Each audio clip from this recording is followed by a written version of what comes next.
It's all exposed. It's all exposed. It's all exposed. Okay. Hello. Can you hear me? How's my audio? How's my... I know the video's fucking...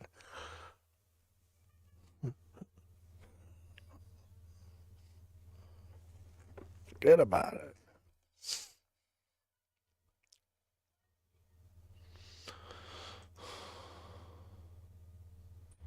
Question is, should I have put a standby beverage?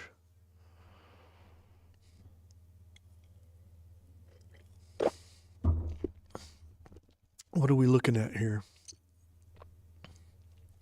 Okay, I'll make sure got everything. Hello, hello.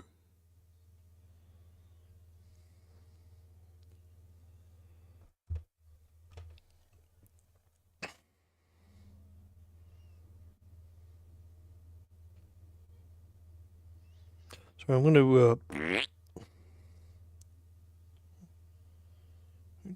go on my shot. On my shot. Live chat. Okay. All right, I'm going to do the chat on my phone. Hello. Hey, so... Oh! Go to mute. I'm going to go on my shot. I might say, look how far behind it is. My shot. It's way behind.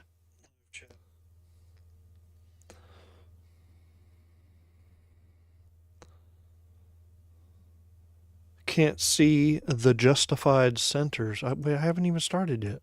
Are you talking about this? Oh, that X isn't lined up with this. Brasticules. The brasticules? Is that what you're talking about? Is my audio good? I can't put this microphone any closer to my face, or it would be full penetration. And I might get docked. Can't see the justified centers. It sounds like you're making some kind of lettering nerd joke, but it's going over my head. I'll get it in a minute. Okay, so audio good. 2 viewers. I guess that's just me and you. You know who you are. All right, so if anyone shows up, I'll probably do a recap. But I'm going to do what I actually changed. I changed a page I did last time. Maybe I didn't do it on the oh, copyright strike. Peter Gabriel.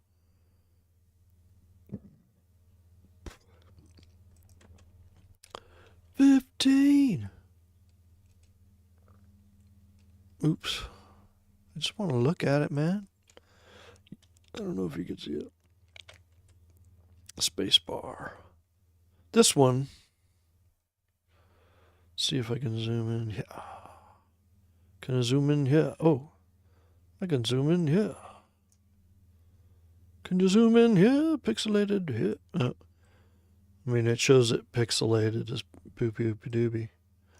But, yeah, I had a long string running through all these balloonus inflatus from like as if there was an imaginary tail behind it all, and then this tail going in his mouth.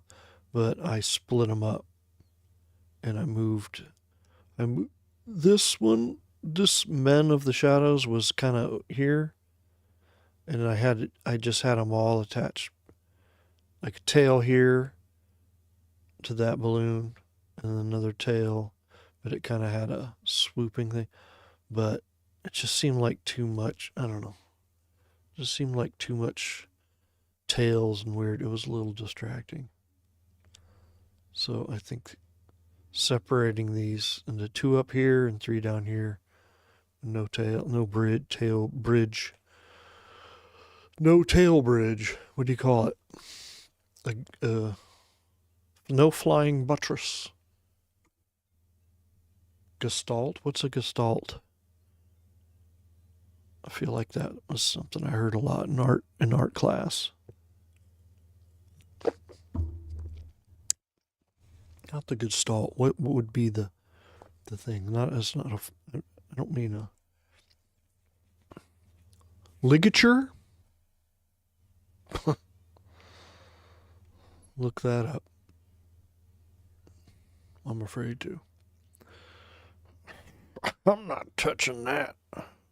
Okay, so these again, all this crap over here I probably don't even need unless that dog, maybe that dog comes back. I can use the same sound effects down here, but I'm not going to use these old radio balloons. I'm not going to Gestalt all combined. Okay, well maybe sort of.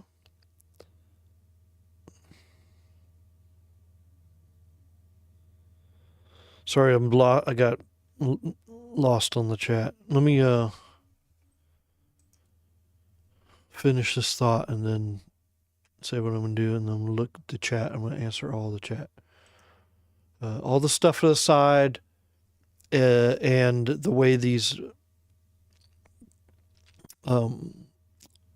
layers arranged. This is all from like a couple years ago when I had started this.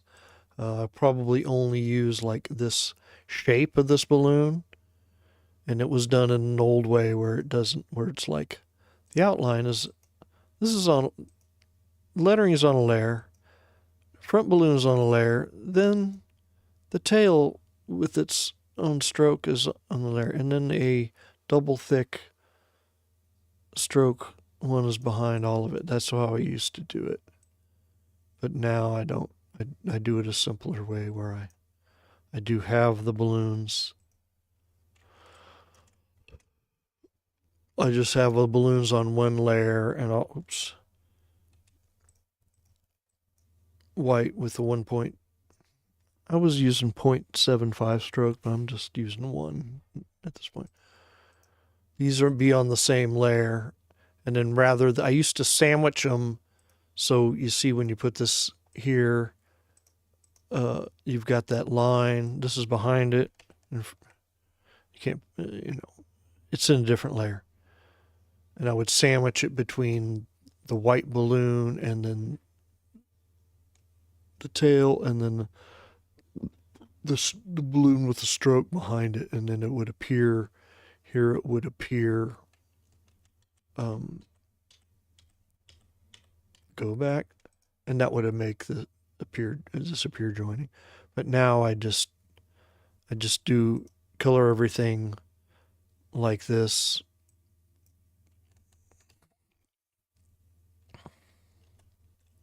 Color them the same, and then I join them with a alt click unite, and then it retains they're both vector shapes, but they appear to be joining.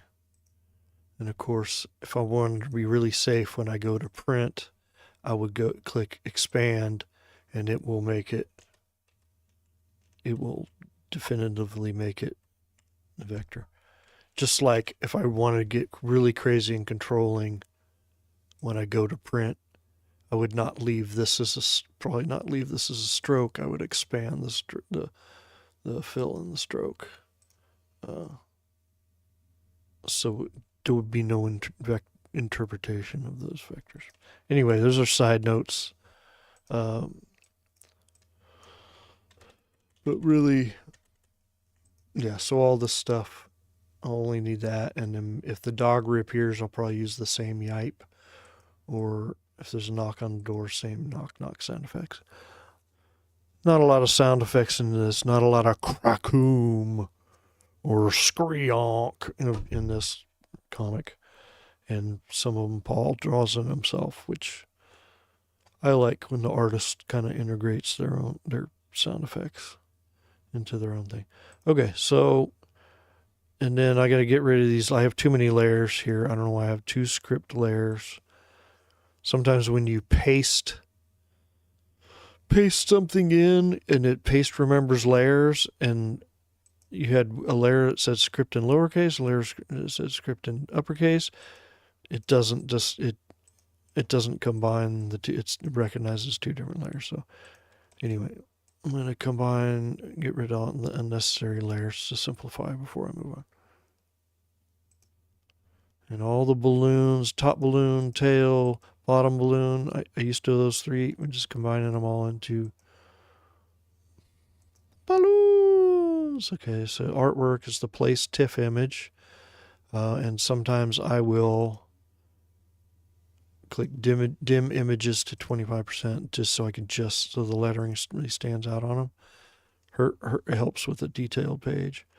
Got my script copied over here into the main dialogue font that I use. So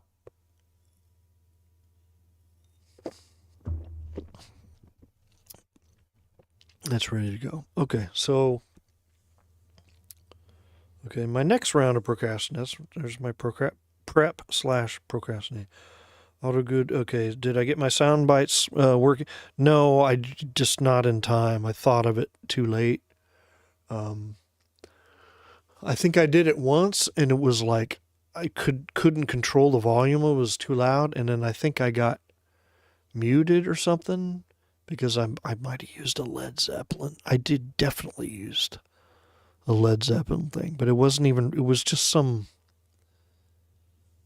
It was some like stupid acapella shit. It wasn't even like a verse. It wasn't even like a chorus or a riff or a famous. It was like some stupid thing they used to do live. I'm bringing it back anyway. And I don't know. I want to build on. I want to get that working and build on it. What did I change on that page? Looks good, aesthetically pleasing. I get it now. Okay, I think you're talking about, how I changed that other page. Yeah, I did it before. I did it earlier tonight before I started filming. I changed that bit, so I wasn't streaming, wasn't recording, and then I was like,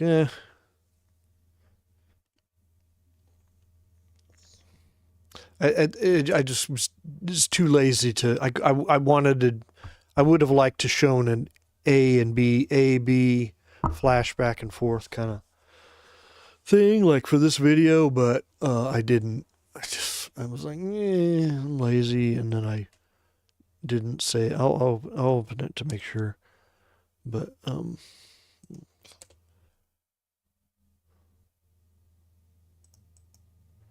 yeah, I didn't save as an alternate thing. It was just a pain because these are masked, and there's the letters and the balloons and the mask, and whatever. If you get it, if my one viewer gets it, so we'll move on. Move on. Oh yeah. Move on. Oh yeah. You know that one? Paul Stanley solo album. Move on. Oh yeah. All right, let's just fucking get started. I'm gonna lock this artwork layer because sometimes moving around, I accidentally grab it and move around. So what do we got here? Hot Dog Chronicles, page 15. Word bubble. We call it a balloon. Yeah. Okay.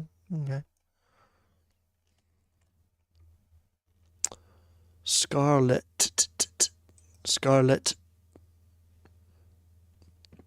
That's how I say it when Scarlet has two T's.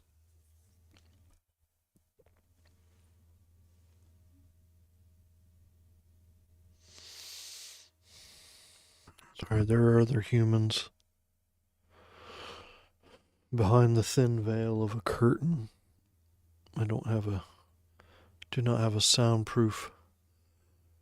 I do not have a soundproof booth where I can get loose, nor a wood paneled basement.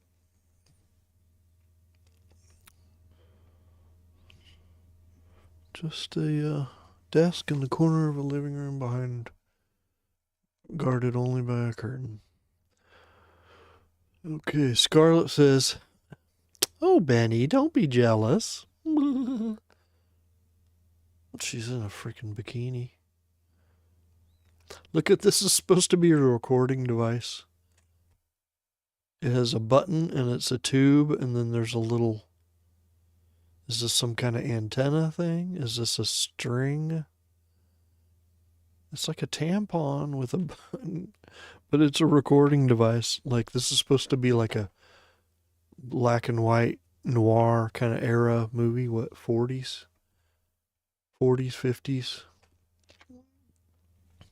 How do you have a recording device like this? And you know, when I bring that up to Paul, what he says? It's a comic. It's a comic. No, you're the idiot, because it's a comic. That's how those conversations go.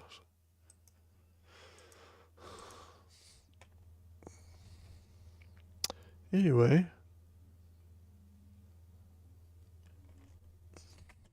look at this weird shadow. Well, I would tend to put this up here.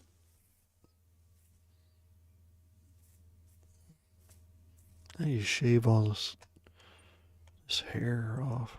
Okay. Oh, Benny, don't be jealous. It's not ideal when the middle line, I mean, this is the only way to break this up. O is kind of too short to be on its own line. It's like an extreme orphan. I think it should be O, comma, Benny.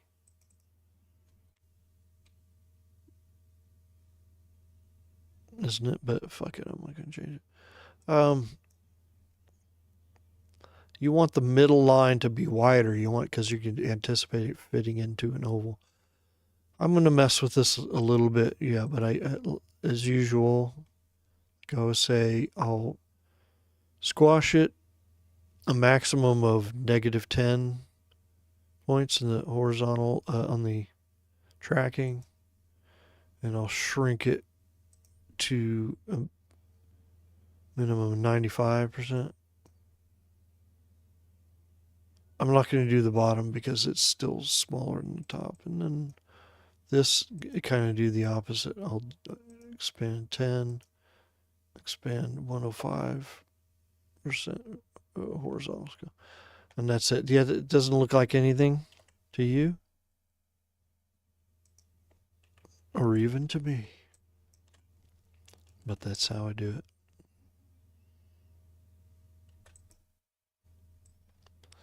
I kind of don't, I keep it to that because I don't want it. I want it to be unnoticeable. I may F this out a little bit. Okay, notice what I did. I've explained this in many videos before, but you can select the whole object here, and these are the control points. And so there's the lines and the points. I just want to select the lines without the points. So there, I've selected this line and this line. Oh, and I've selected the text too. When I press Command and I select this side, these lines here. Oh, now then it deselected text. Anyway, get our scale tool, click in the middle. Hopefully it snaps to the middle. And I'm just going to little bit out, a little more square. Just a little more square. And I'm fine with that. I think I'm fine with it. That's pretty tiny. We don't want it. It's like we could go all here. That's the furthest out on the page. We can do it. That butts against here. No good. Then you have all the space here. So we could go here. Or we could go here. Or we could go here. You don't want to go right on something or have something barely peeking out. It's the topmost we can go. You don't want it. That's horrible because it's right on that line. That's horrible because it's right on that line. This dotted line here is my guide. It will not print, so we're not worried about that. So I'm going to have it cross over just enough here. Okay. This guide here is the safe area, so I'm going to do a mouth. Oops. Undo. You want to do this in the balloons layer. I'm going to click on the mouth. Obviously I don't want it there, but I'm just going to get the reference set up. I'm so tired. I didn't get my old man nap.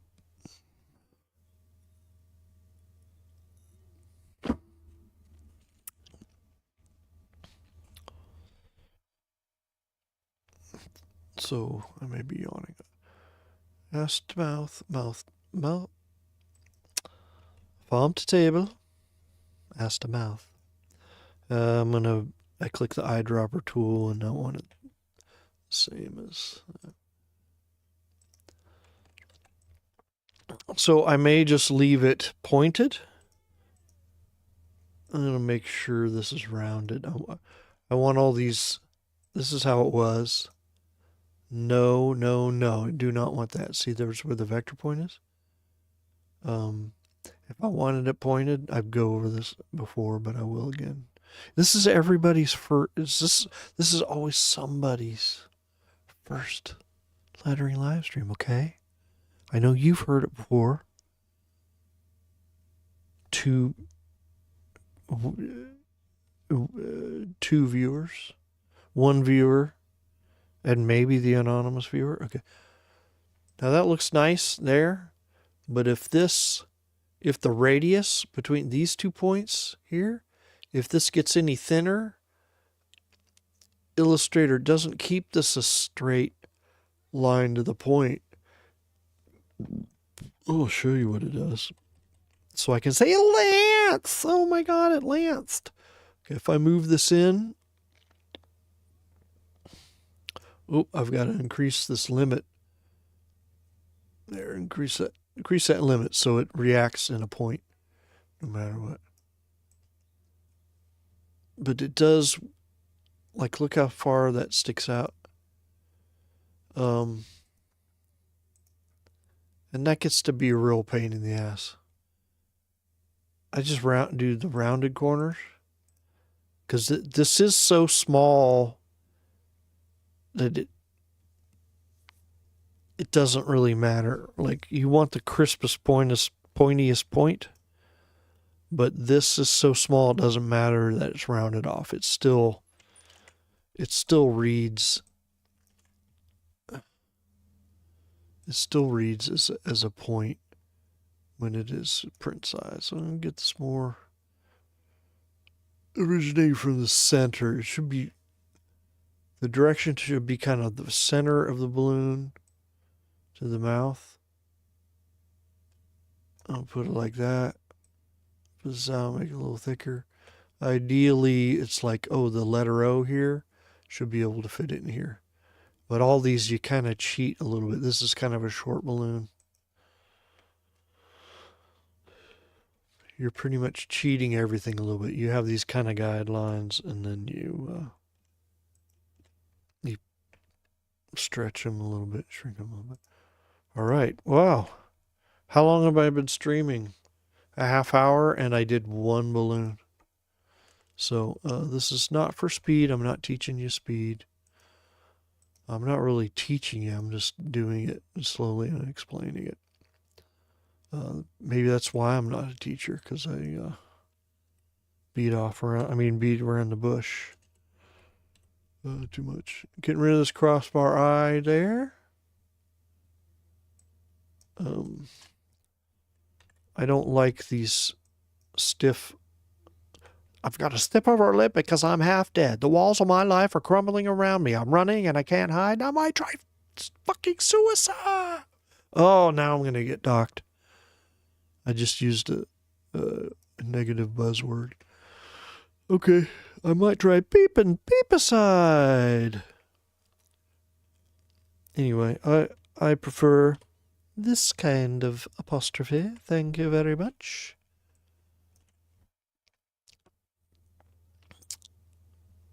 I don't like a crossbar at the beginning of the sentence, no matter what. And these.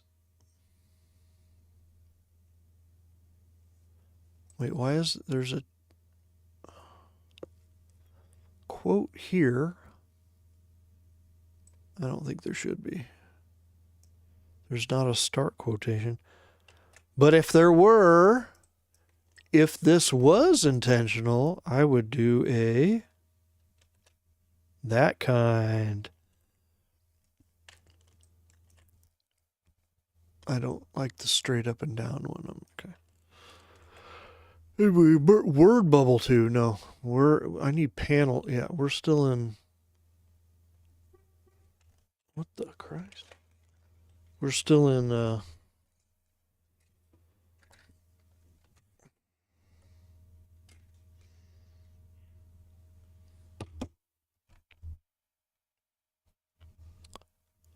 I'm your dingleberry. I think after these videos, so many people are going to ask if I can letter their comics, and I'm just going to say, I'm your dingleberry. And they're going to go, oh, fuck yeah. What's your Venmo? Because confidence, man. You can't tell that I have zero jawline with this beard. That's the whole point of this beard. No, this is my confident jawline. Right here. I'm your dingleberry. I mean, suckle my fuckleberry. No, wait, it wasn't suckle. It was fuckle my suckle. Anyway, that's an old inside joke from Comic-Con 96.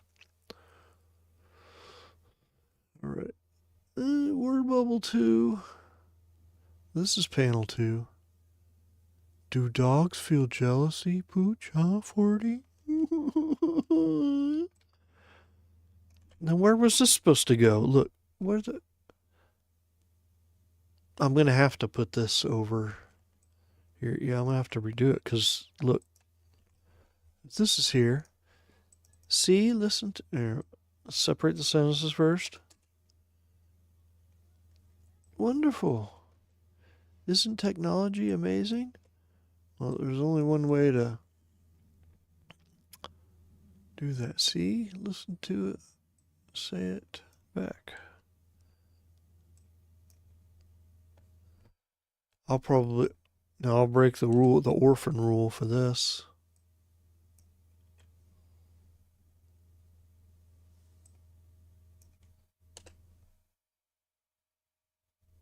Maybe for this whole thing. That's going to make a better shape there. So let's center it and see. Look. Okay, I'm going to mess with this. No one notices, no one cares, but I should.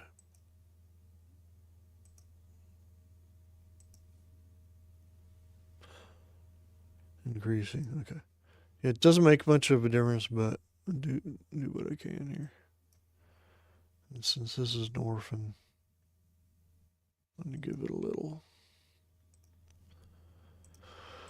Okay, now I got to separate these. A 2, a 3.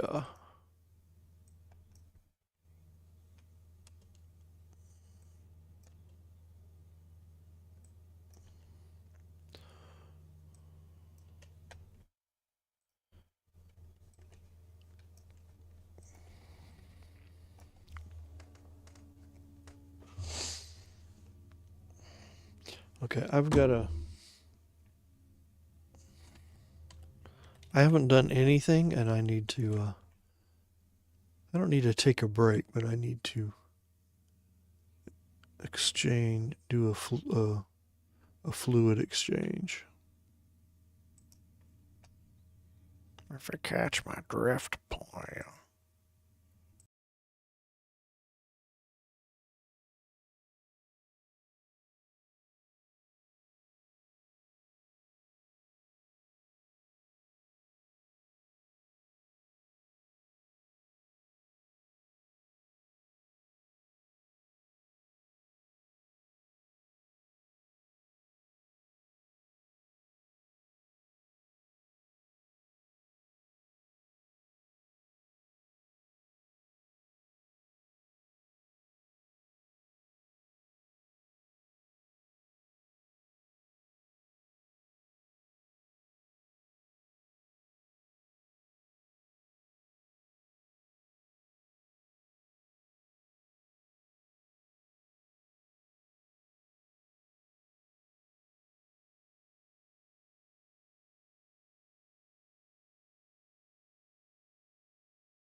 La.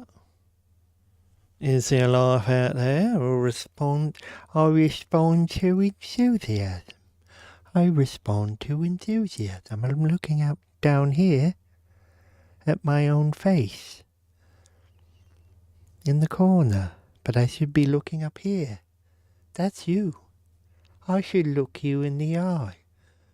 My sister said, if I looked people in the eye and spoke to them directly, they would buy merchandise.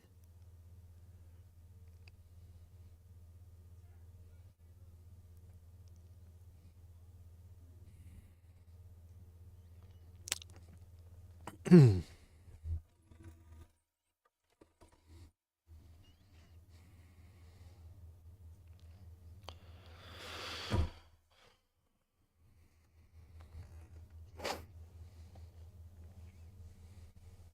I challenge you. I challenge you, Erwin, to find out those references. It's really one man to reference to. Oh, am I back? Everything back? I know this is. I thought it was cute and clever to have the logo be a speech balloon and a G, and then have it pointing, and then the title, and then I have it try to place it in here. Well, that's what Nathaniel does for everything, but his works out a little better because he can put it anywhere. But he'll put his Oyo thing in a speech balloon and point at that. But this is a stiff, static logo, so I have to have it in the upper right. So I don't know. I don't know if it works. Who cares? The legions care. All right, well, get rid of this. I think it's fine. Let's get back to. I was gonna bring something up though, but well, Erwin, we have the great Erwin Papa in chat, but it looks like I only had 2 viewers, and I'm one of them. So I was gonna plug your Image Comics debut. Came out on Wednesday. But I gotta wait till the Legion show up. I mean, they'll be here any minute. Any second, really. The Legions? My fans, you know.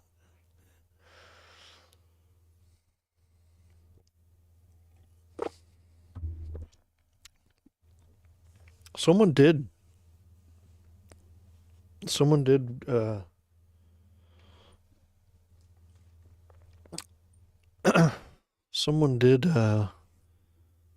want me to do a I'm Your Dingleberry shirt, T-shirt. He said take my money, but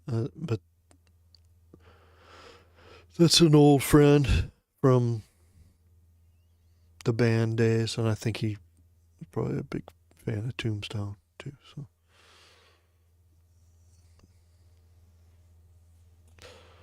Okay, let's do some lettering. Oh, okay. Oh, Benny, don't be jealous.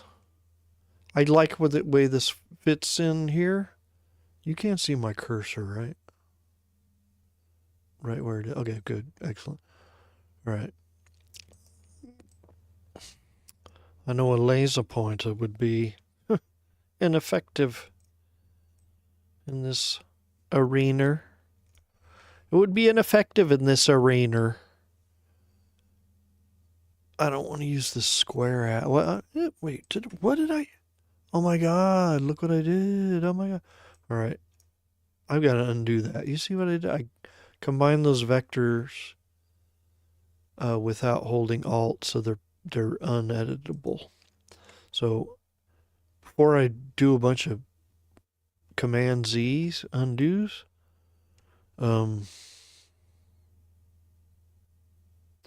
oh yeah, I did. I couldn't afford all the copy, dude. He got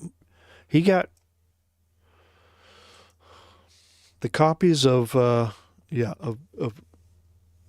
will be a replay of this, so I might as well say it. But Erwin Papa, amazing artist in our chat right now. God knows why. A million other things he could be doing. Well, he probably is doing 5 other things while this is in the background. But he had his basically debut on Image Comics. artwork for the cover and in the full interior story, all Erwin Papa, the artwork. And it's called Death Fight Forever, number five. And the whole series is fun, but number 5 is Erwin stuff, and I think the other artists are fun. Their art is all fun, but I think Erwin's kind of on another level. But it's my personal taste, bias. But yes, at Pulp Fiction Long Beach Comic Shop, which is where I've been going for several years now. That's where I have my pull. That's where I have my pull.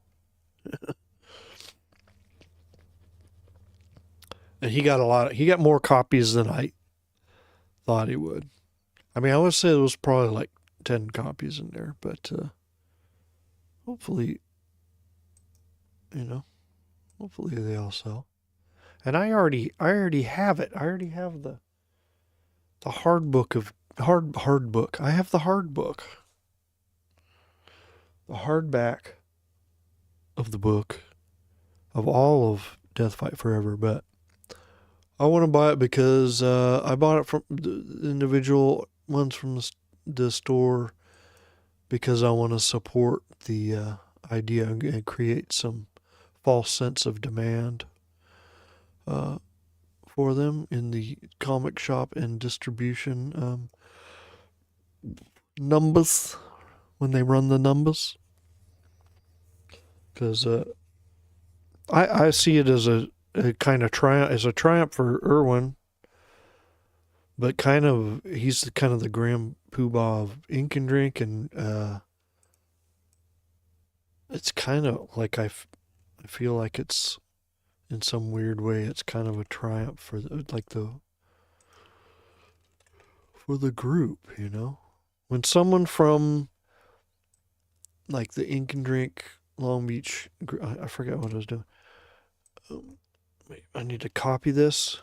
I'm pressing Command C a bunch of times, and then I'm going to look at this, and I'm going to press Command Z till I see when I fuck this up.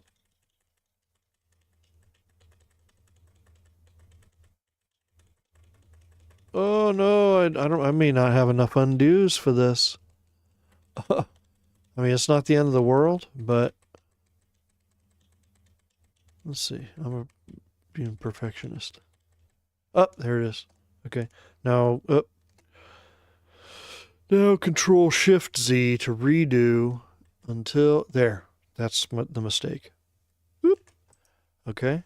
And I know I messed with the script up here, but if I still have this in the clipboard and I press Control Shift V, all right.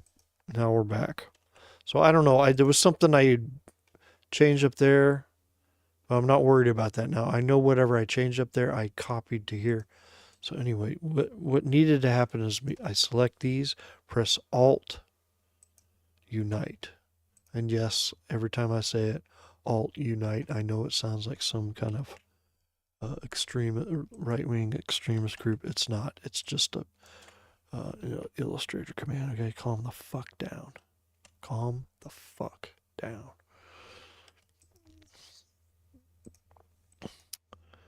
But at Pulp Fiction Long Beach, yeah, I mean, there's at least 10 copies there. I would say, because there's a stack at the front at the counter, and then there's a fat stack on the shelf where you would see it normally. So, I mean, I didn't count them, but there had to be 10, and it's Friday, so.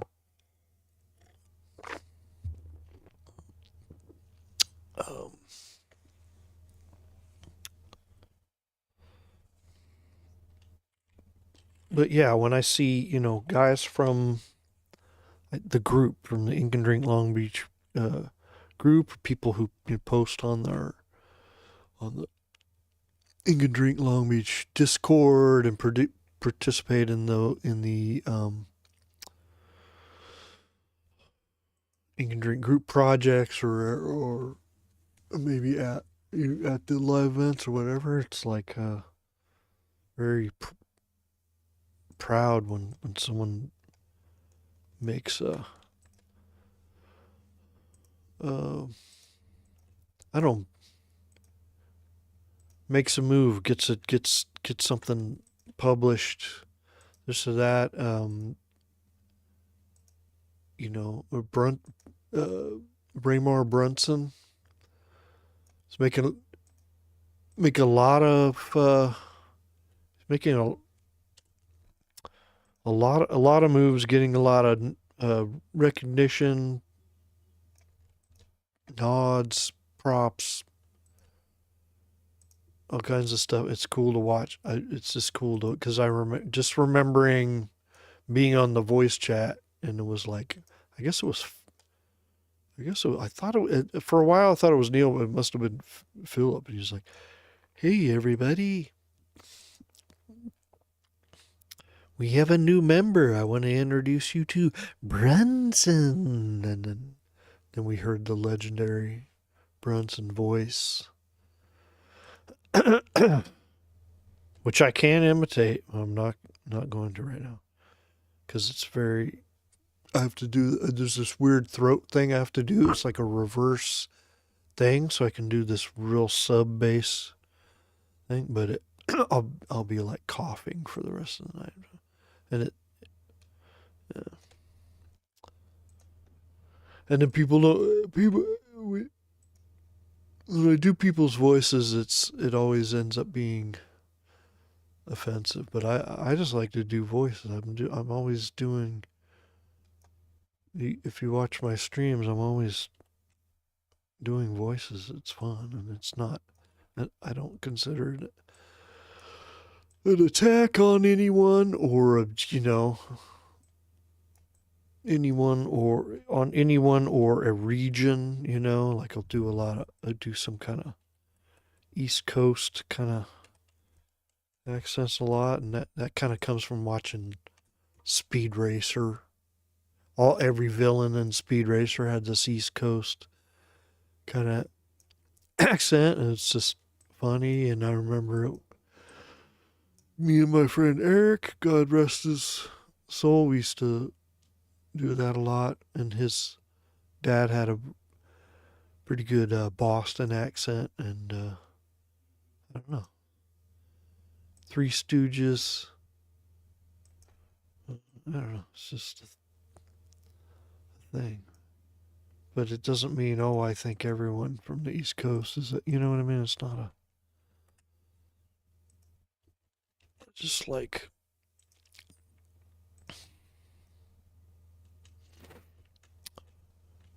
accents and dialects and stuff, and it's just fun. But you can't get away with doing all of them. It's like,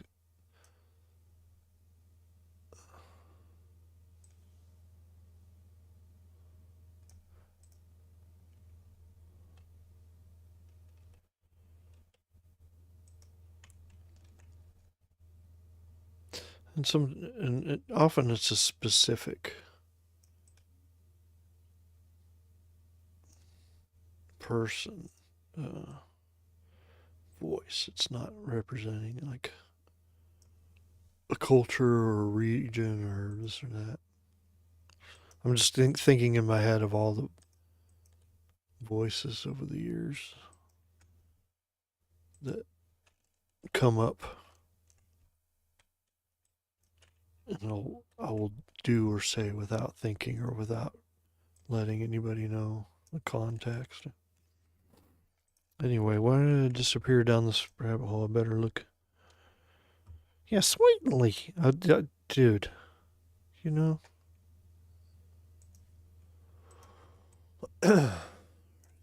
This looks weird the way this wonderful.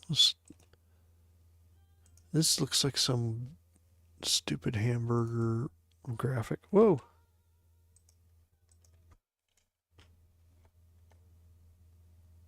But I don't want them to line up. You don't want them to be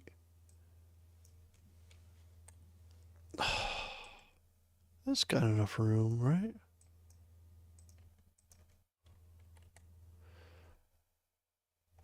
I'm having it go in a swoop kind of here. You don't want to stack them right on top of each other. And I know this is the top one that's first, but it swings to the left. You're reading top left to lower right. But definitely this is the top. You have to start with this, even though this is left more. Kind of creating a little around. Now I could get rid of this tiny tail here. It's kind of it's small, so I'm like, it's kind of bothering me.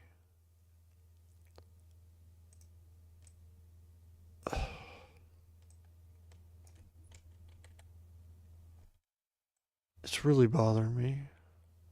Oops. Well, it's locked. Bresner, Brock.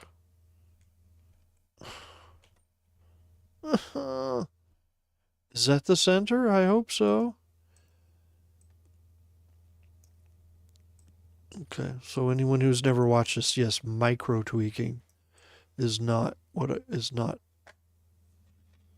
my method of masturbation. It's how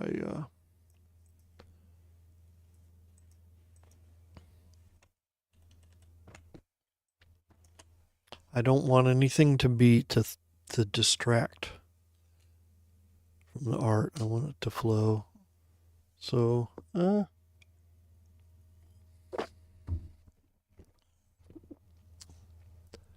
is bothering me a little, the way it juts out still. I don't want them stacked, but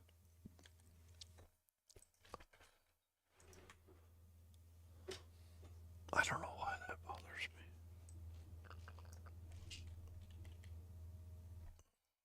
me. That might look too stacked, but I don't like this point jutting out left is. All right, I'm just going to do that. What if I do this?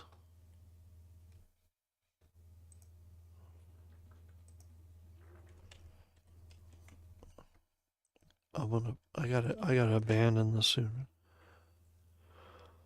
Those aren't This balloon is butted up right here. Kind of how I do it. Doesn't have to be that much. Sometimes you want to give it more breathing room. Anyway, let's move on.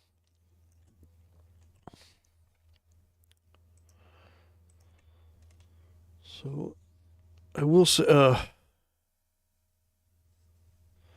the objects are not snapping to a grid.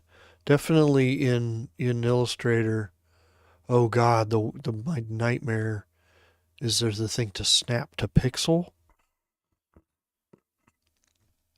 and that was a hard lesson to learn on the job. So when you go in Illustrator, when you go to View, you've got Snap to Grid, and you could set up a grid. You could show grid. You have guides you can create, which I have. So you can see here, and I have them appear as this dotted blue line. You can have them. You can change the appearance of the grids. Of the guides. So when I have a guide, I always have snap to point,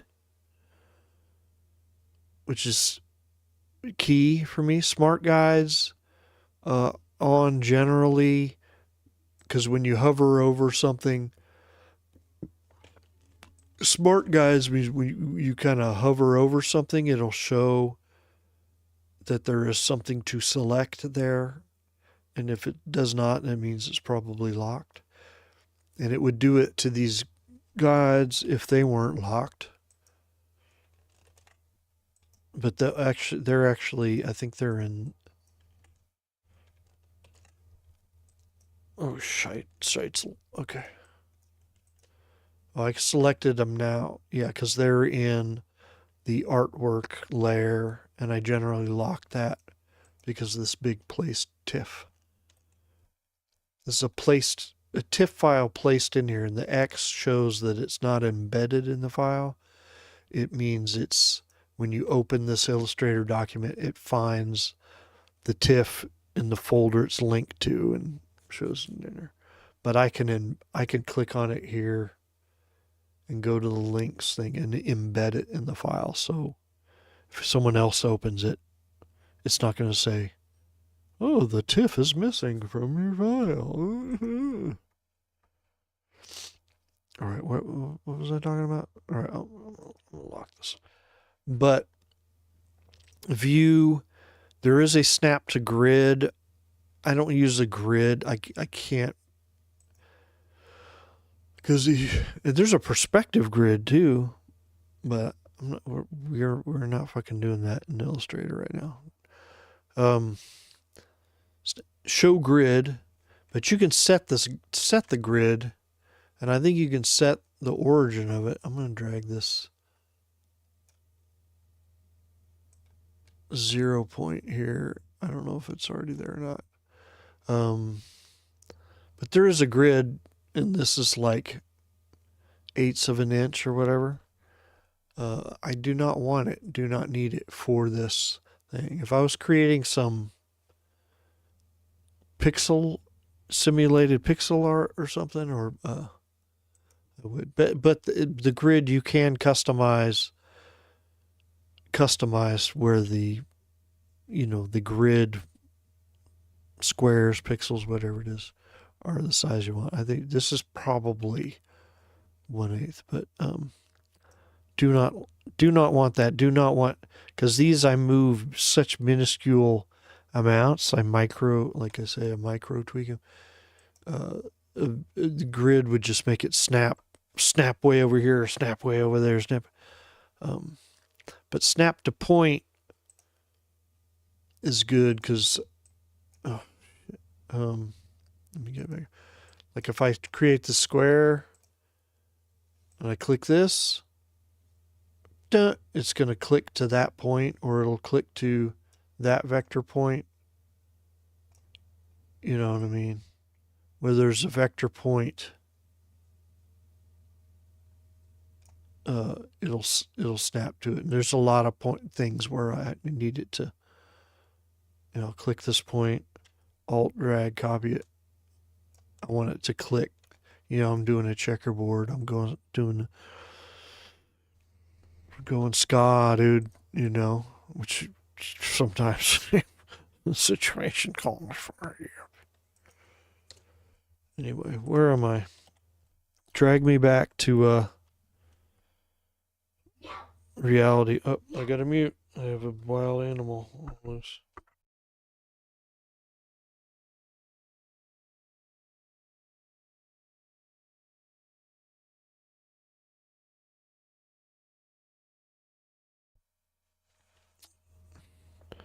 Are we rolling? I think it's a wild animal out there. I got a son. I shouldn't have given him the middle name Wildstar. That was a freaking mistake, okay? No, just kidding. I don't regret it. I think it's fucking rad. Fight me. Fight me. Where am I? Okay, I'm gonna check this. Oh, I need to change. This scroll's out of date. All right, I'm just gonna stop the scroll.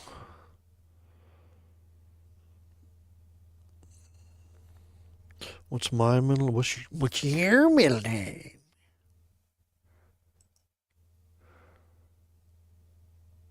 What's yours? Or I'll tell you mine. My middle name is Lee. And I know where this is gonna go. Okay, I'm not gonna resize this screen. I'm gonna leave it like this. Since I removed the scroll line at the bottom, I need to update the scroll. Which I could do now. Why not? That's all I'm doing is wasting time. If I drag this down and fill out the rest of the screen, it's going to drag way over here. And so more of my layers, palette and stuff is going to be covered by my fucking face. Your beautiful face. So I'm gonna leave it alone. Lee Turdsworth. Yeah. So when you got Robert in a name, and then you got Lee in a name, and you're white, you get people automatically like putting this fucking deep south thing on it, like a Robert E. Lee, but no. My mom's middle name is Lee. My last name is not Lee, like Robert E. Lee. My middle name isn't E, it's Lee. And it's Lee's was my mom's middle name. My mom named me, and bless her heart, I don't think she was very creative, because I think she took the name Robert from Robert F. Kennedy. And I know if you're most of you out there leftists and like Kennedys used to be left wing icons, and now it's like a flop thing.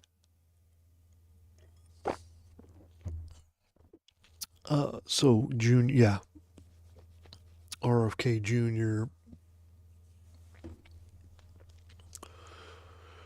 Everybody on the left has like flopped their opinion of him, even though most of his career has been as an environmental lawyer, like suing companies that pollute.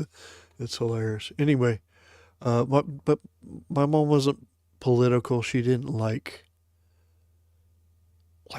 really studied Robert F. Kennedy Sr. and everything about it. I think she just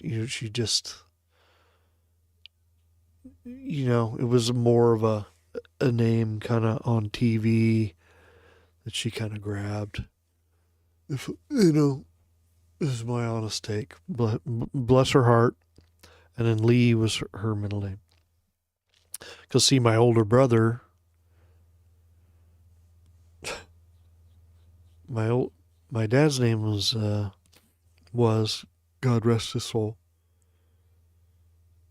Richard Michael Kurthy, and then my brother, who's older, so his firstborn son is Michael Richard Kurthy, and so the secondborn son, he let my mom name me. So, what does that have to do with digital lettering? It's not even sexy.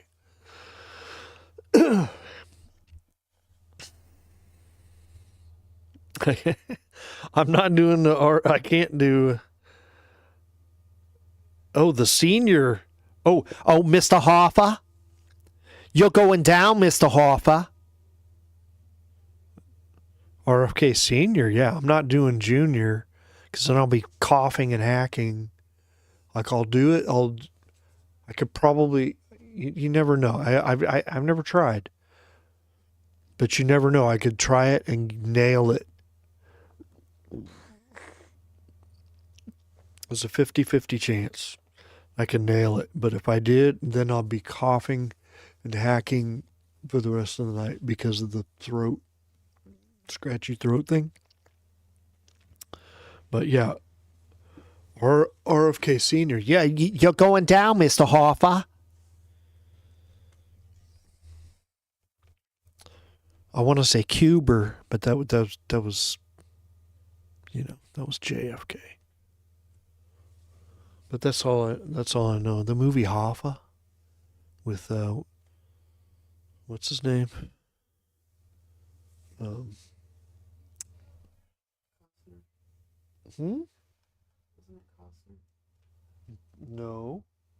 earlier. No, the Joker. What's his name? One flew over the cuckoo's nest. Jack Torrance, the Joker. He played Jimmy Hoffa, and then they had some guy playing RFK, and all I remember was him like there was some court testifying things. I've got you, Mr. Hoffa. You're going down, Mr. Hoffa. I've got. That's it. That's all. That was from the movie Hoffa. Can you get me there?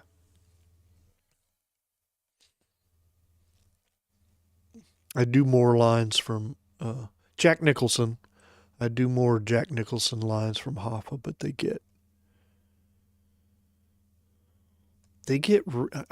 not racial. They get culturally offensive, and I can get away with it, like towards Italians.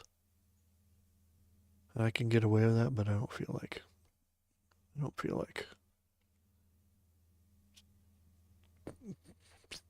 getting, you know. I don't feel like dealing with it. Oh, we got a letter, a comic.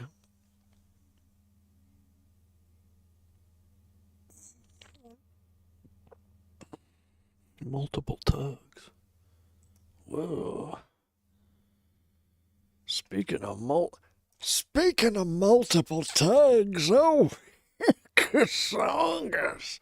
Look at the kazongas. If Paul Sharar got draws at kazongas. Look at the shading on the kazongas. You can explain the kazongas. Just kidding. Remember, when's the last time you heard someone say gazongas? 1987? Okay, now we're going to get into this thing where this impossible tape recorder repeats these names, and in the scripts it says it's in quotations because the machine's saying it. But I think it should be in a radio balloon rather than in quotations. As the letterer, okay? Okay.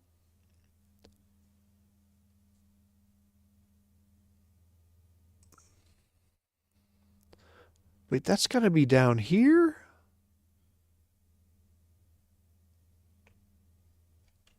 All right. But look, the device is down here. So if I have it saying that, I got to have this down here. But then panel 2's up here. What the Christ?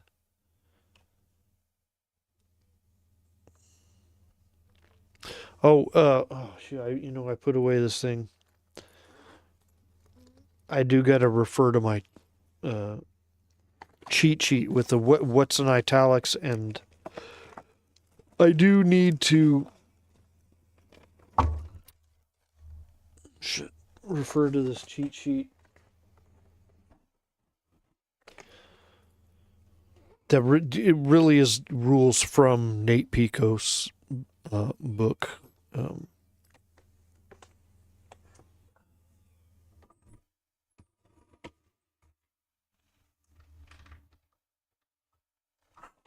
When I say I'm pulling out my cheat sheet, I will say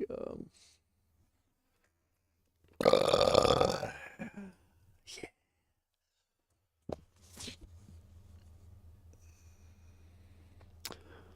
This book by Nate Picos, The Essential Guide to Comic Book Letter. It's very. I bought this for like $15. I don't know what it's going for now, but I paid like $15. I didn't get a signed copy. I don't think I got a free stickers, but you can get all that. But yeah, I would say when I say my cheat sheet, they are kind of some rules from his book, which I agree to, because I'm like, I don't know what to do, and so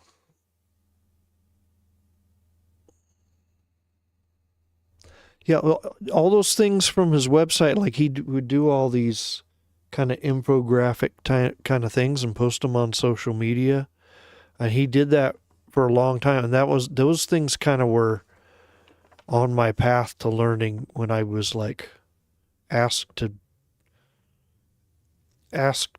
digitally letter like an 80-page graphic novel, without ever having to do it before. Um, those infographics he had were kind of my stepping stones to learning how to do it, teaching myself how to do it. And all that stuff I mean, he had so much of that he just did a book. So the book has all that stuff in it.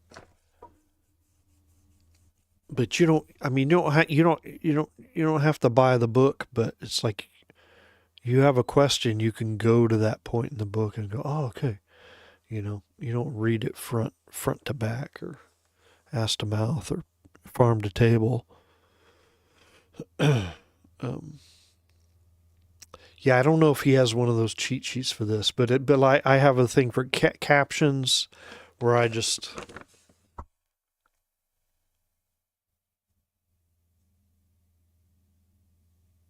jotted it down because it's like captions, spoken captions centered, not italics, quotation marks, and then journal captions like Rorschach or something. Left justified, italics, upper and lowercase. If you're doing that, most comics I do all caps. Editorial captions like Stan. See issue 38, Smilin' Stan. So reduce point size to 75%, italics and centered. Yeah, I can't remember if I've ever used that. Omniscient narrations and internal monologue instead of thought balloons. Left justified, italics, no quotation marks. I'm not expecting you to remember this, but I'm just kind of. I don't remember it either. That's why I was the sheet, man. But I copied the stuff from that book. Thought balloons, italics. So the question was, but dude, the I haven't checked the price, dude. It was like $15, like on Amazon. So free shipping. Come on.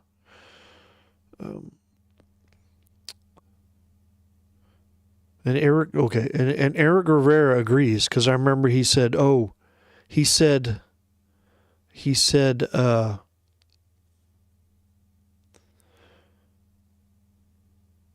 Warwick said something about like, oh, what do you think about him lettering the book or the Eternal Rain thing when they were talking about doing it? And then I remember Eric just going, oh, he has, yeah, oh, yeah, he has the book.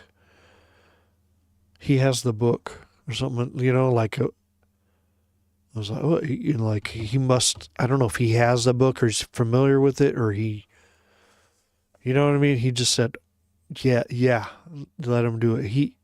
Oh yeah, he has the book. So I didn't ask him to like elaborate on that,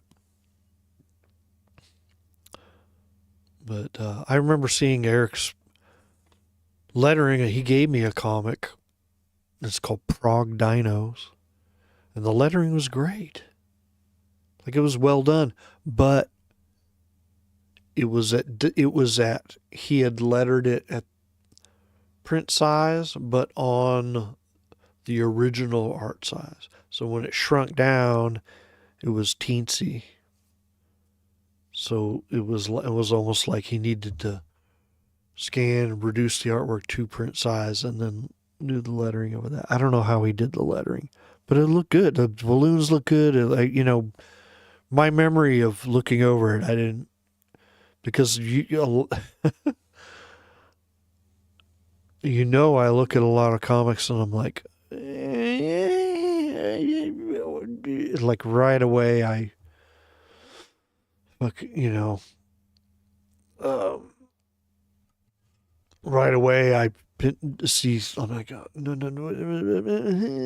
I get all asshole about it.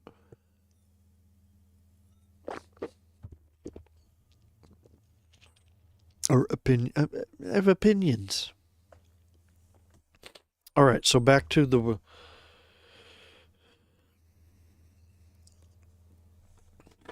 I mean, I can send you like a PDF of this, but this has like weird.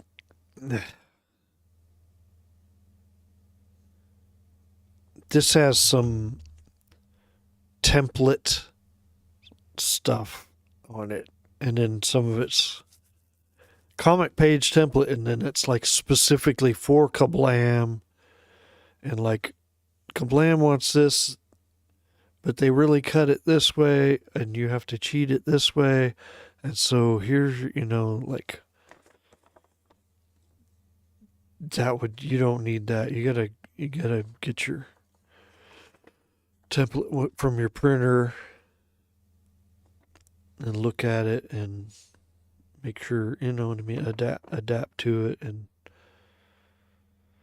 with Kablam, that printer though, I had to find out the hard way that their template they offer is misleading. What is this for new? Yeah, this has some old shit on the back. For chromosomes or all non-bleed, trim to trim line. Yeah, this just has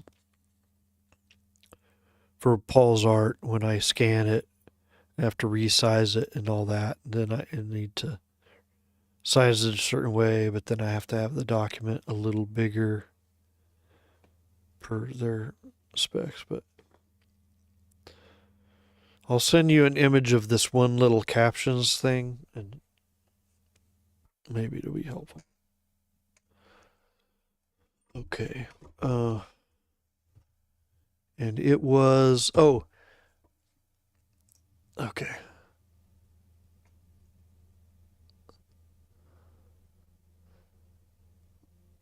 Scarlett, the chick in the bikini, she's an actress and she has a recording device. See, listen to it, say it back. Wonderful. Isn't technology amazing? And then it says machine repeats in quotes Scarlett's words.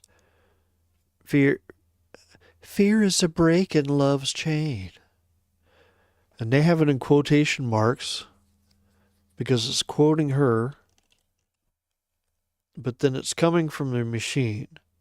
So it should be one of these, which I'm actually going to use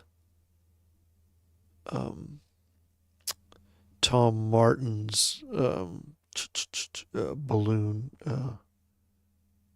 vector objects for that. These are old ones that I think I had made a long time ago. But I think it should be a radio balloon with the text in it and I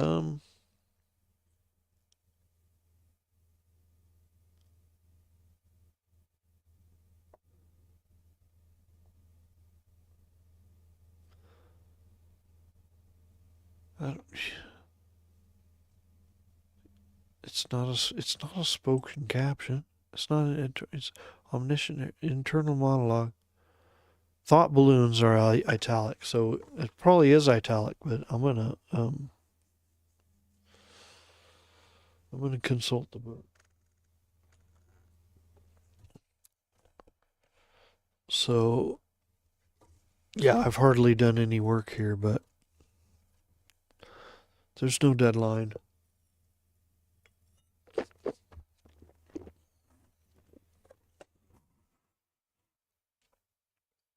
Also,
How long was that off, I wonder? Boy, you missed some. You missed the most important shit of the whole video. I wouldn't even know where to start over. So I'll just keep going from where I was babbling. Yes, the reasons why I don't just straight up advertise as, hey, I do lettering, like I, just try to spread the word, like these are my rates. I want to, really try to hustle some work, which I should do, because that,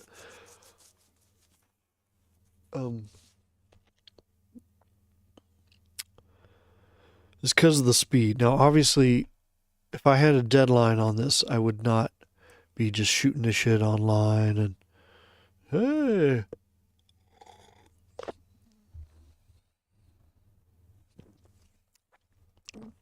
This stream is just a mix of doing a little work and having a little fun and yada yada. Answering some questions as if I'm some expert. But yeah, part of it is like when I did work for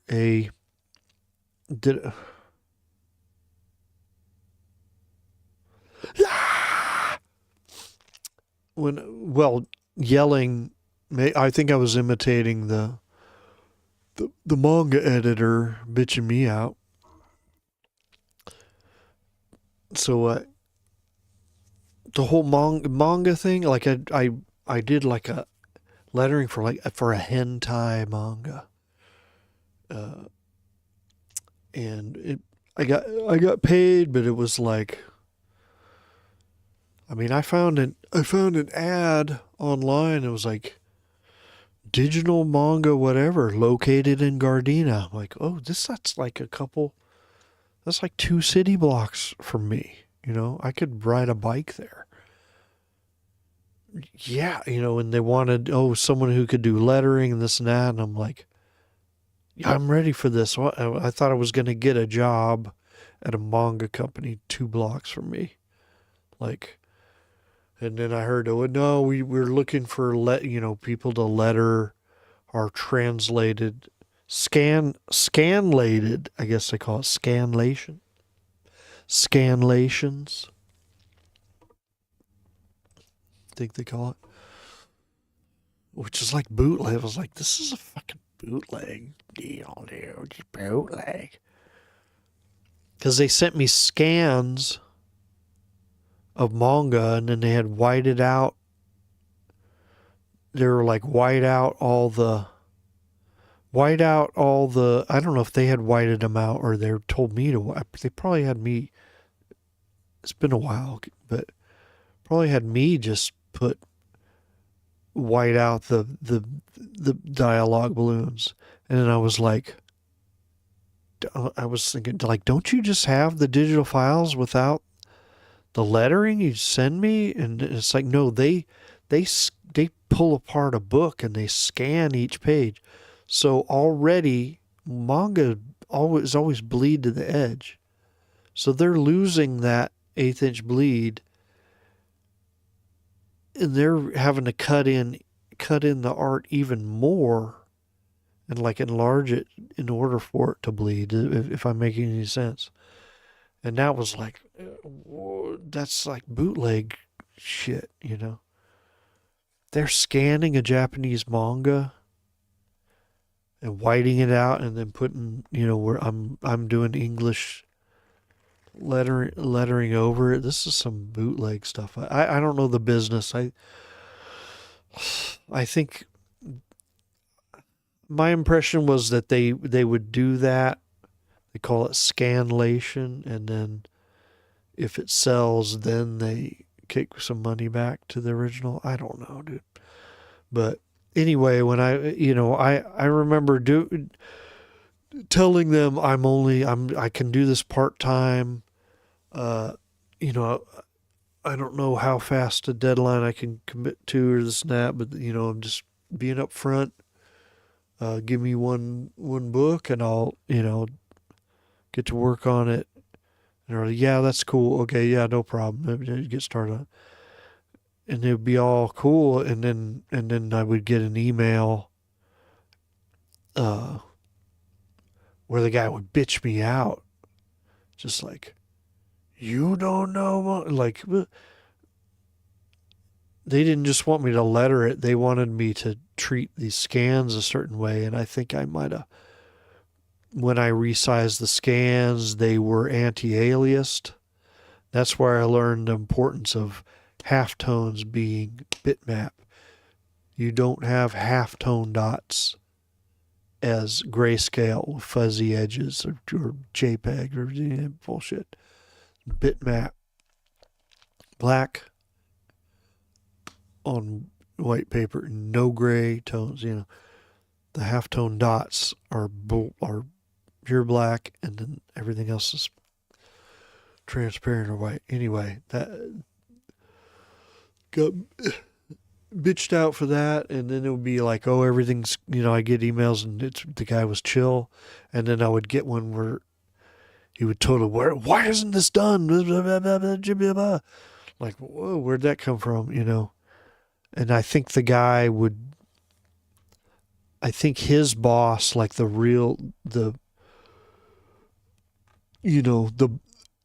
boss was like, I don't know if he's in Japan, Japanese guy, boss who owned it. I think that guy bitched him out. Like, what about this? Like, he's looking at the schedule of titles, and so that guy had to bitch me out and copy in the boss, so the boss knows that he cracked the whip on me. This and that. Even though I told him, yeah, I'm doing this part time. I'm gonna do this as quick as I can, and so anyway, my speed as far as I remember taking a couple days off work, my day job, to just do that lettering all day, and it took a long time. I did eventually get paid, but I didn't get any more jobs from them. I don't know if they're still in business.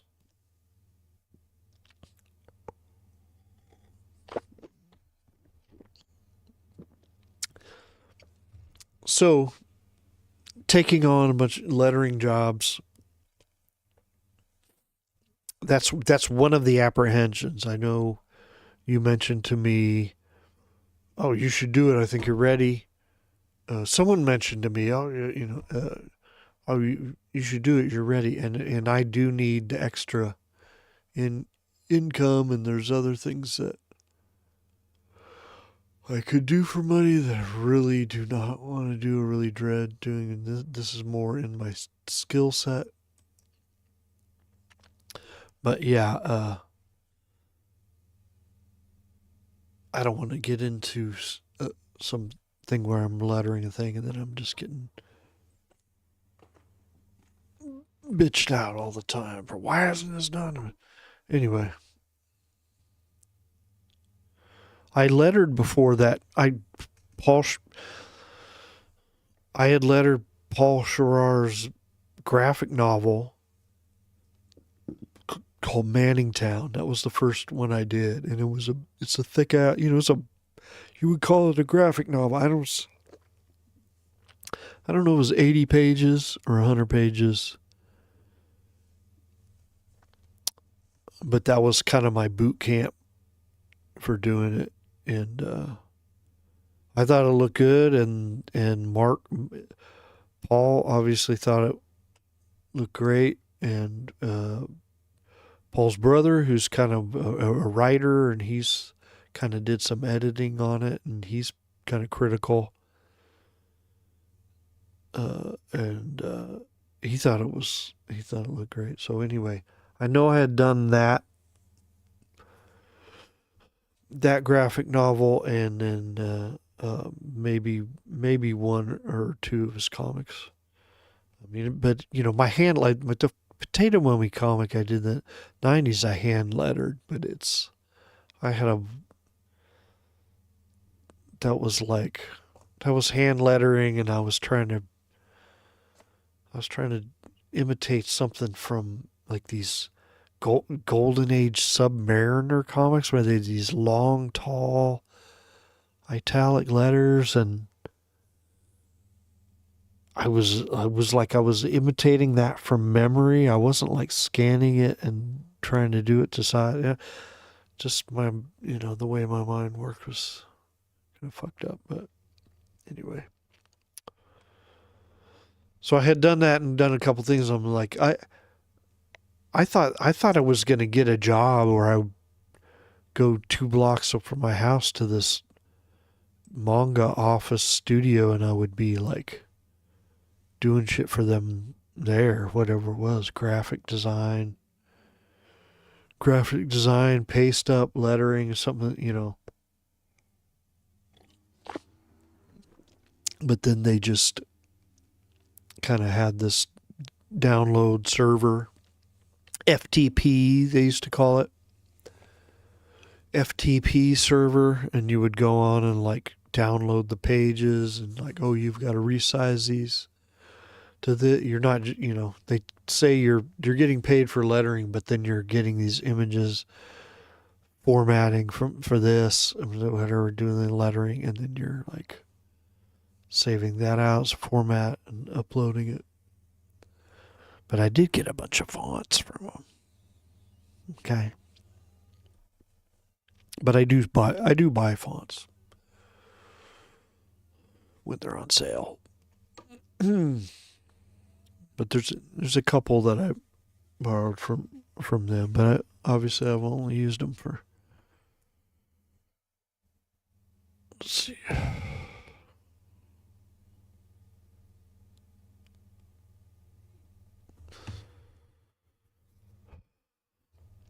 Okay, what? Yeah, all that was to say, yeah, and the other apprehension in just putting myself, I'm a letterer for hire, this and that.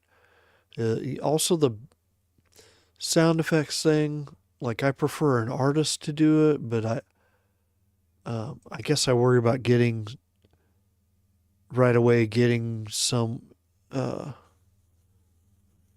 someone wanting me to letter, and then it's full on.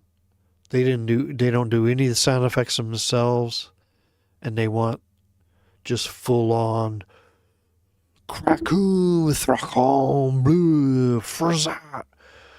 The giant sound effects that are multicolor and have transparency with their artwork and are masked and and like they want all that kind of stuff.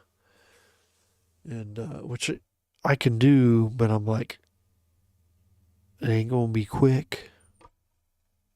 It ain't gonna be a quick turnaround. And I'd want to charge more. But I don't know. But pretty soon I should do that. But yes, anybody watching, if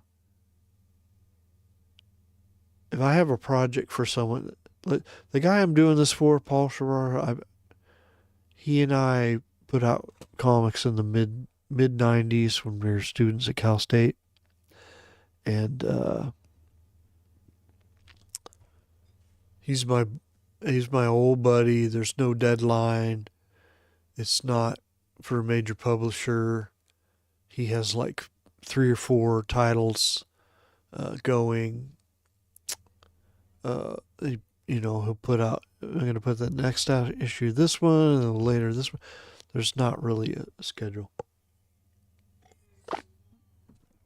So I'm able to treat this use his comic as a,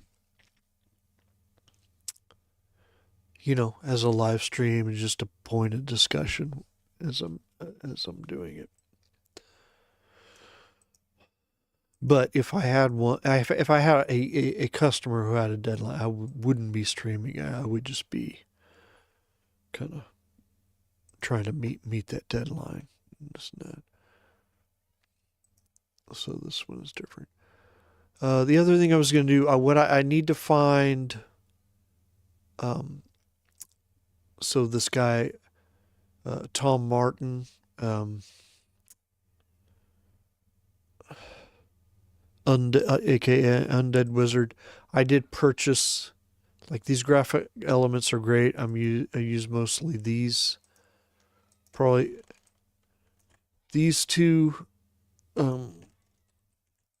vector objects for the thought balloons.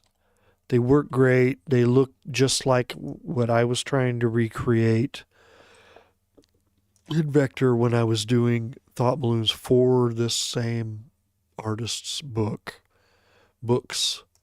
in previous issues. So he has a radio balloons one, but I have to I have to find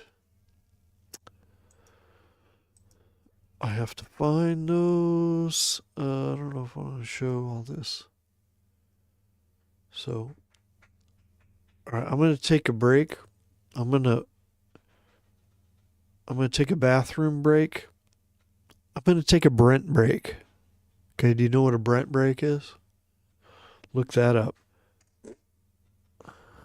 How's that mic? How? Wait, did the mic pick up that fart? Did that mic pick up that fart? Can you hear my son screaming in the other room? How's it? Seriously, those two things. If you are there listening, did you hear that fart? Thank God you can't fucking smell it, dude. Thank you, lucky stars. And did you hear my son scream a minute ago? You didn't hear the fart? What a waste. I have to suffer the smell of it, and you couldn't hear. God. Jesus Christ.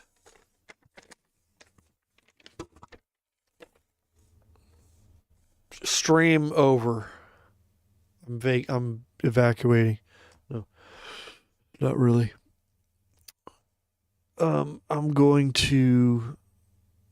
I'm going to take a Brent break, and I'm going to find that Illustrator document of the radio balloons and use those for the from Undead Wizard for the first time, and we'll figure out this, where the hell this impossible recording device, and it's what the sound coming out of it, what the balloons gonna look like, what the tail's gonna look like, and if it's gonna be in italics, and if it's gonna be quotations, and if where the fuck to place it, because it's so far away from what she's talking about, and it's under a balloon that's supposed to take place after. We're gonna figure all that out in 2 and 2. Yeah. Yeah.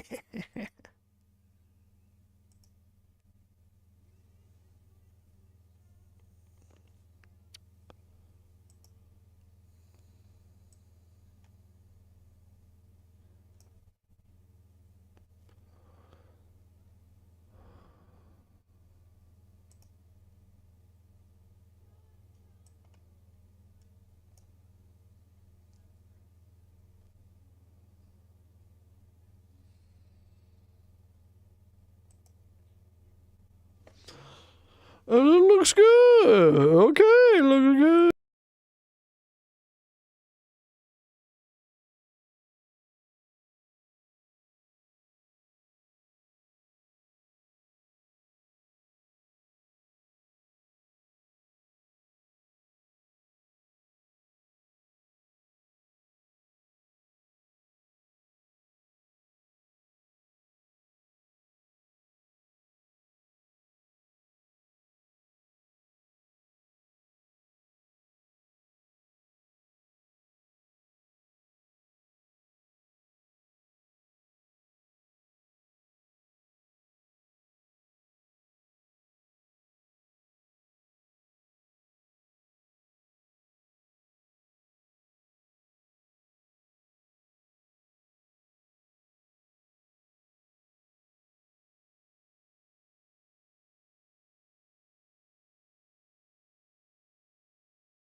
Oh, there's quite a bit of shite behind that one.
Hello, hello, hello, hello, hello, hello.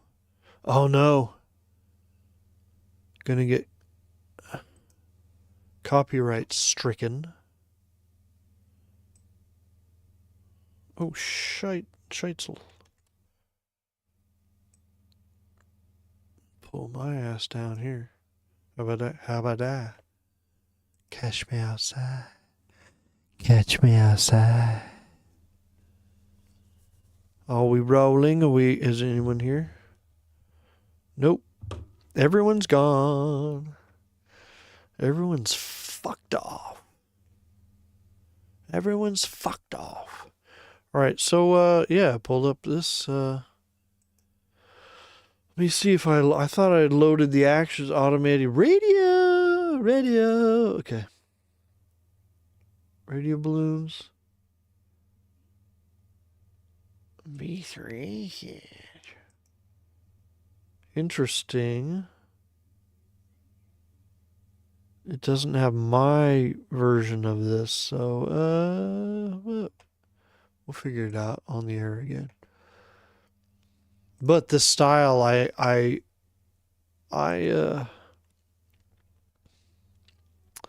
which one of these am I going to use for this?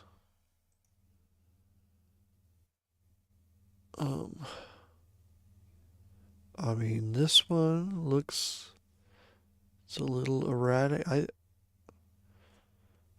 mean, positioned on the document. Let's get this over here. It's like I picked this one and this one are my. This one's my go-to right here. And then I'm almost drawn to this one here as well. And there's all these.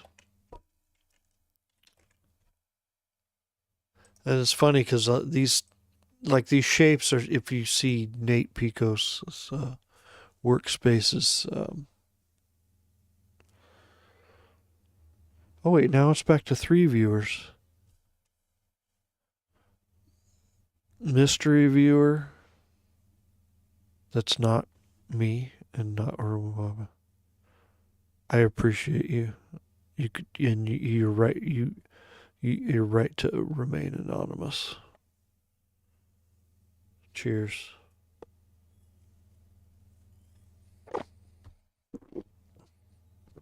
But if you're going to remain anonymous, please hit like. I can't see who liked. Can you see who liked it? I can't. Erwin might. He's an advanced user. Well, when people like a video, I don't see who liked it. It's just 3 likes or whatever. So if you're watching anonymously,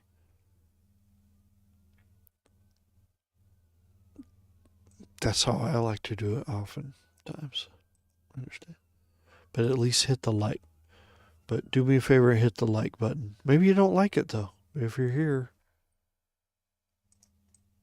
hit the. Is there a dislike button? Hit that. It's something. Just put something on there so it's like. I don't know why I'm saying that. You don't have to do anything. All right. I mean, this is kind of looks more like a sun, and then, but this looks too, because I've done them this way, because in Illustrator you can create a circle and you could add more control points to the object, like this basic one. This is all formed from has 4 Bezier control points, and then you can add more. Boop boop. You can add 2 or 3 more per side, whatever, and then you kind of do an action that where you make it concave, and then the points stay here, but then the lines suck in towards the center.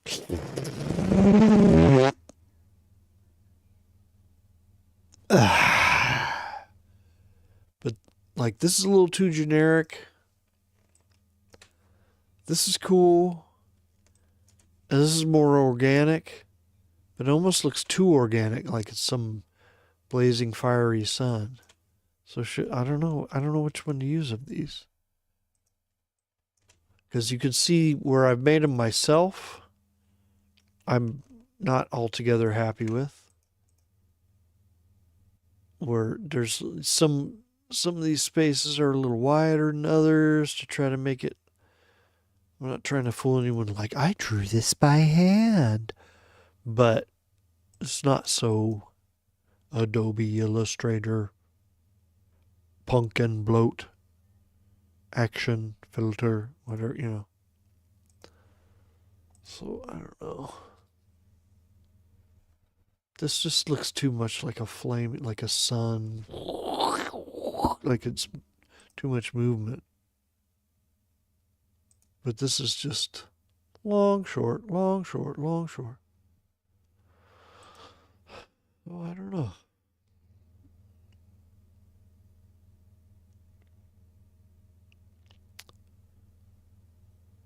It's tough. Because even with this comic is supposed to have an old school thing, so it's like it could be this cheesy. So all right, I can change it. I'm gonna go with this styly. Okay. Thumbs down upstairs. Thumbs down. Dangling limp. The thumbs up. The thumbs down. Swing.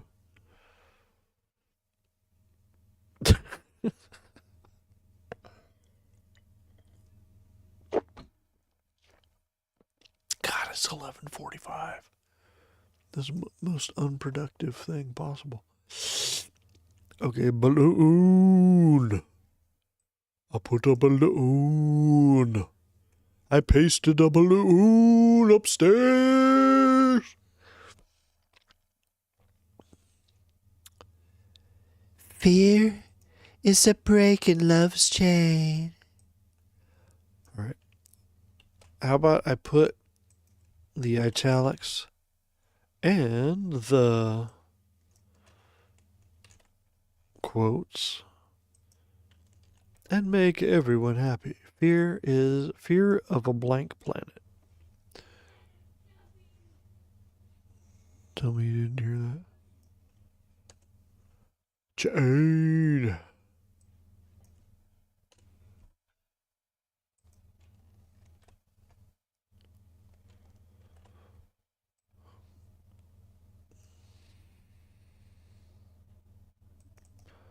I don't really like this though.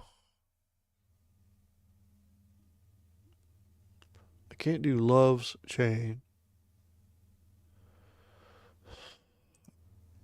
Yeah, I don't really like this, but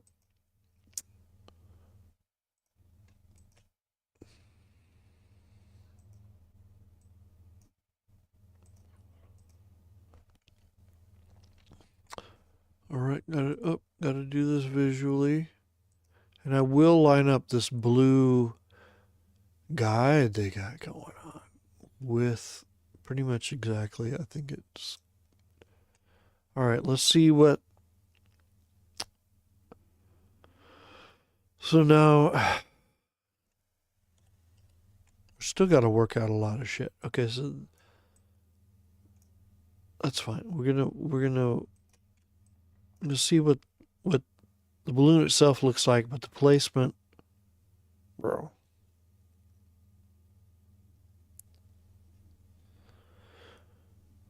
What? Wait, what? Why Michael Jackson? No. I was never. I was 1 year. I was like 1 year too old to be a Michael Jackson fan.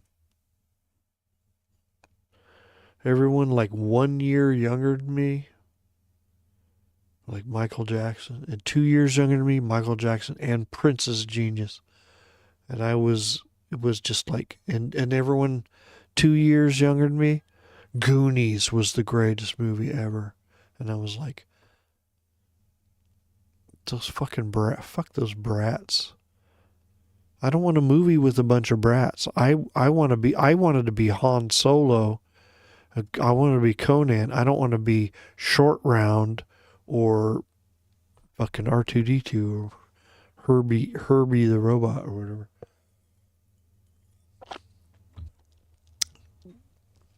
Scrappy. I didn't want to be Scrappy Doo. I wanted to be freaking Fred and get some fucking action, dude. No, I'm just kidding. But you are R2D2. Yeah, why are you asking about Michael Jackson? If you want to know what the upstairs, that's from Ika Mouse. When I saw Ika Mouse play,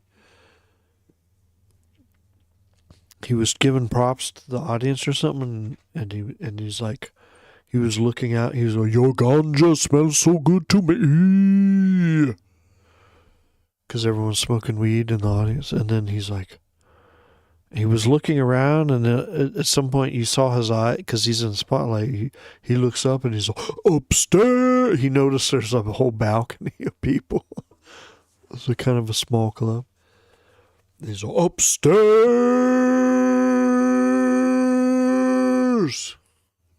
Just anyway, Paul Sharar was there. It was fun.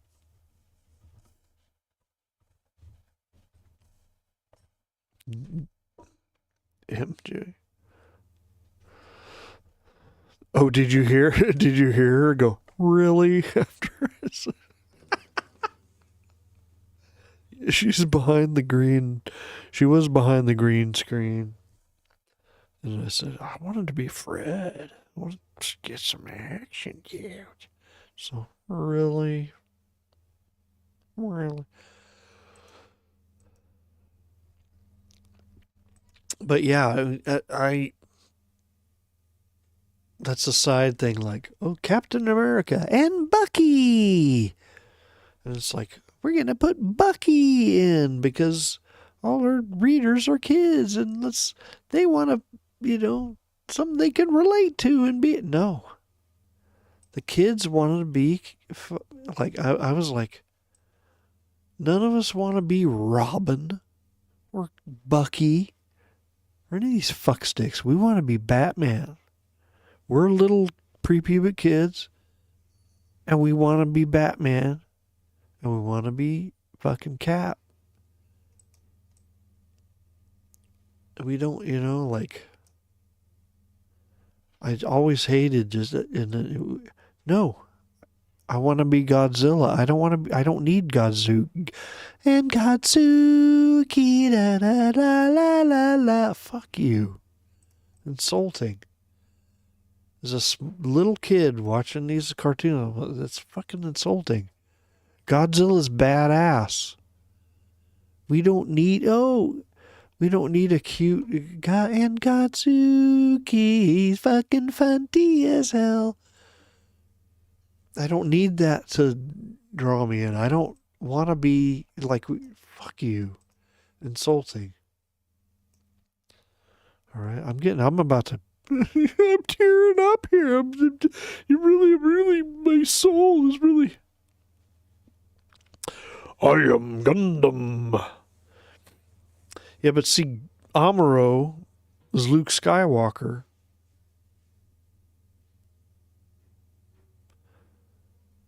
That's an in-between level. Amuro Rai and is Luke Skywalker.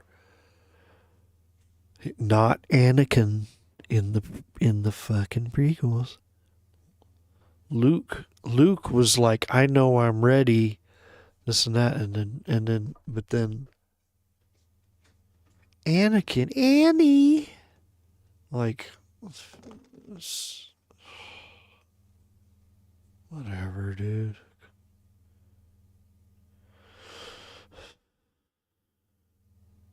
Behind the green.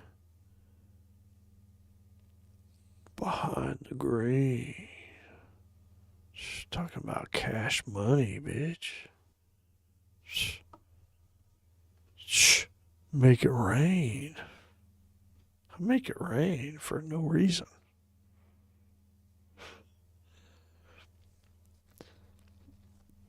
Anyway, all right. I'm going to try this big moment here. I'm going to try his action. Okay, so since I restarted Illustrator, it lost my personalized version of the Tom's Automated Balloons, which refers to the thought balloons. I made my own version where it does Tom's actions. But the ending result with the graphic styles was my simple white fill. Of course. No, my white fill and black stroke, 1 point stroke. Because I'm not really trying to create organic brush strokes around the balloons. I'm not doing that with this. I'm capable. You guys don't want to hire a slow letterer? Okay, the finalized shape. Finalize the shape upstairs.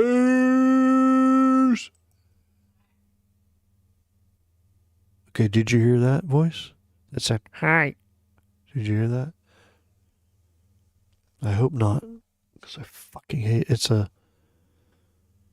It's a blue macaw, and his cage is covered up, but he hears and he senses my wife in there, so I go, hi, hello, hi, from under the cover. All right, this is ugly. Okay, look at this. I've solidified it. Ooh, RGB. What the fuck? How dare you? Okay. That's better. This doesn't look good, Holmes.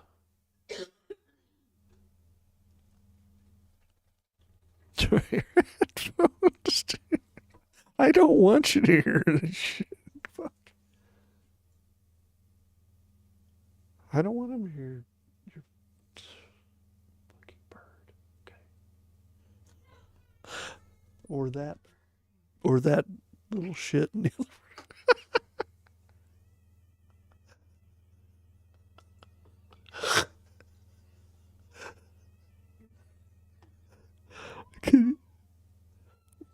Speaking of,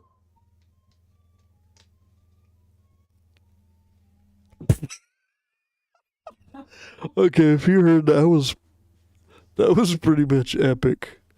And my wife walked in, and then I had saying insulting things about her bird. It's like, I don't want to hear your fucking bird. I don't want to. And then right then,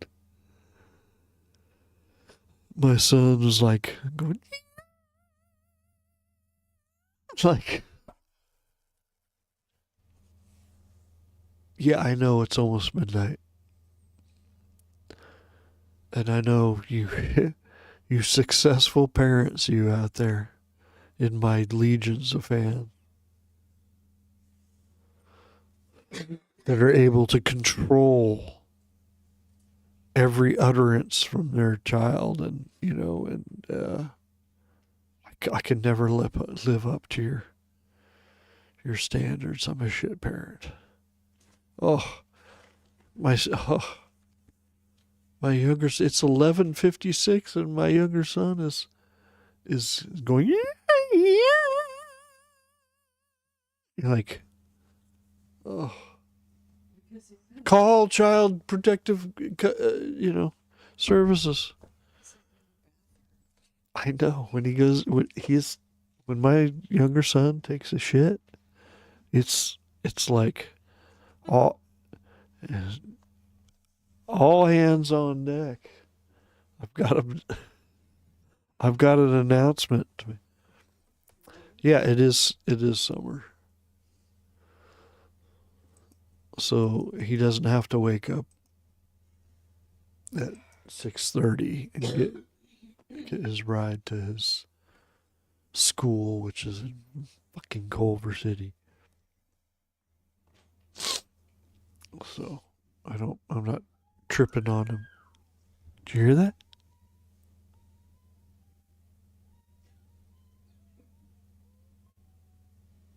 I don't even. What was the melody he was singing a minute ago? No, it was similar. That wasn't it. He was like, "Da, da, da, ho, ho, ho, ho, ho, ho, ho, ho."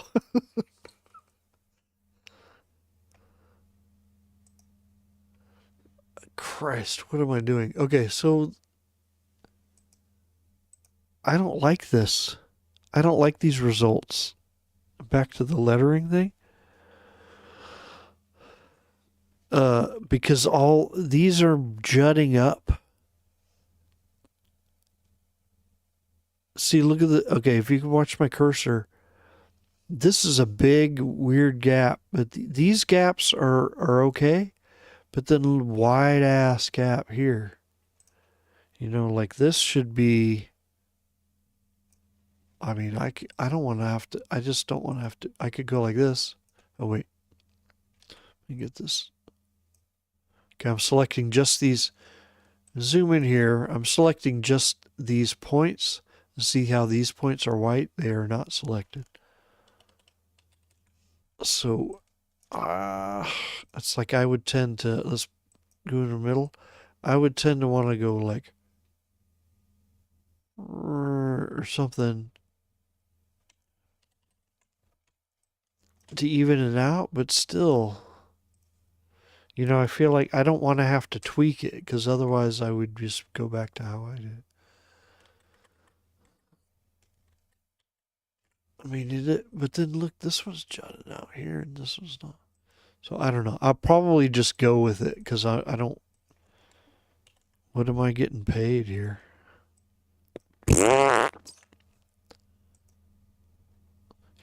Paul pays me sometimes when I get grumpy about it. But I don't like this spacing here with these seem to be pointing up more, but they should. I wish it was more oriented towards the center point. Because these seem to be, like, this point is going, like, if you looked at this and this and this, and you kind of imagined a point,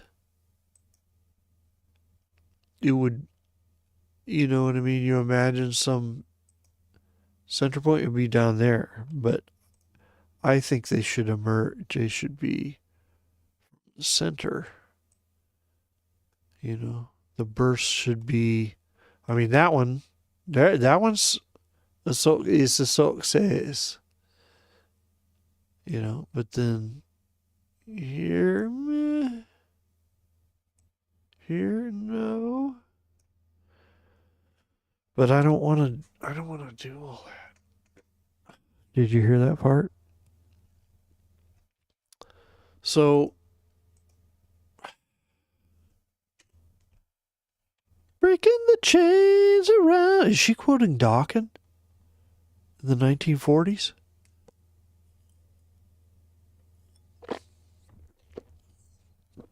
Will I get copyright stricken for that? Break it. Dude, it's a lot of Dawkins. The last stream, dude. But I'm switching it up. Breaking the chains around me. Nobody else but blah, blah, blah, blah me. Now I'm breaking the chains. Do you like Dawkins? Dawkins, Metal for Girls. That's what I knew it as in the 80s in high school. Oh, you like Dawkins? Metal for Girls. What? So, and I know there's this. This is going to do the same thing, and this is kind of going to do the same thing too. Scooby Dooby Dooby Dooby Dooby Dooby Doo.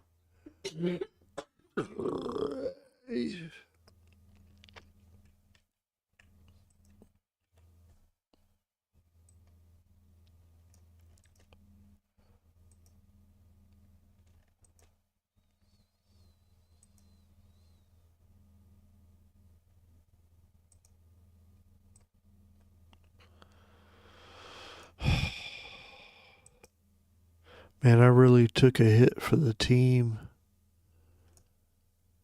I really did. God. Barnaby called it the other night. There was this dude, kind of middle-aged dude from out of town, San Diego. So I wanted to hang with real Long Beach people. I'm here on an investigation. Isn't that?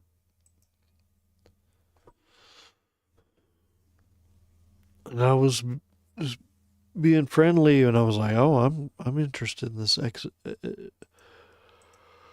investigation thing." And then I he went outside with him and let him show me the investigation thing because I was interested. But then after that, he was like, "I want to buy you guys drinks. I got an expense account. See this card?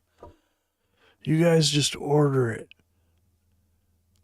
It's like free money. Just do it. I don't want to deal with it. You just order it, give them the card, whatever you guys want." Me and Castro and you refused, or Irwin refused, because he's such his moral code is so impeccable. And then Mike is like, "Oh, a Boilermaker. Just tell him a Boilermaker." And then I don't know what I got. So a Stella or something.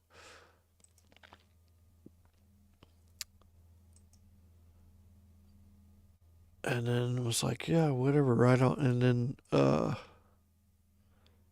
but I'm skipping part of the story. Before he bought the drink, okay, this is doing the same thing that I don't like. This all looks good up here, but it's oriented. It's like, oh, yo, hey, oh. oh, raise the roof. These are all raising the roof, and then, but at the expense of the walls, bro. Right here. Well, raise the roof. Oh, look how consistent we are with that. And then, but we're neglecting the walls here on the side. So I don't know. I don't know. I think I'm just gonna have to pick one. Pick one and do it, cause and learn to not care. You know. So I'm just gonna use the kind of middle one, and like I said, I shouldn't care so much, right?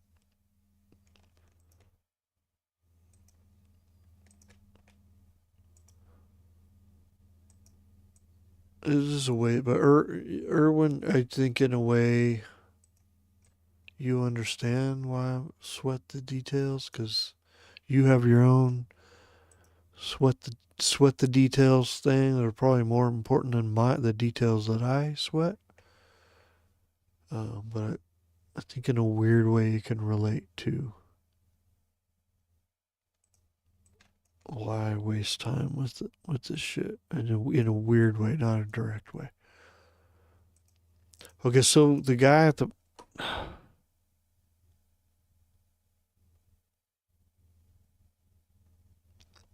oh yeah, okay, so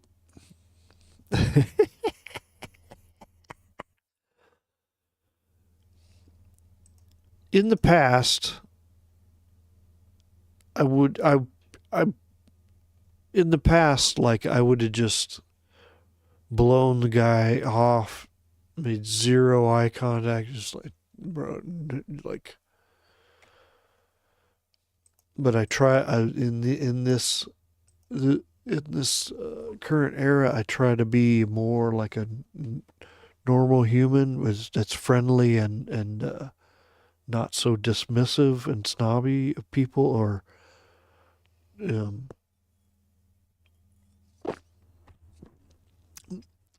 but it was okay. Here, let me walk you through this. It was funny because the guy came around and he was like complimenting Barnaby's piece, and I was talking to Barnaby, and then he was like, oh yeah, I drew something over here, and me and Barnaby being friendly, like Barnaby's way more. I'll never be on Barnaby's, like Barnaby could and may very well be a cult leader. Like he's uh, charismatic and like his social game is very very good. He asks about my kids and stuff. Like he, he could if he doesn't already have a cult, he's charismatic enough to do. And then he was like, all right, let's go check out your shit. Yeah, show us your shit. So me and Barnaby went over and had him show us his thing, and he drew like some fucking flower. Uh,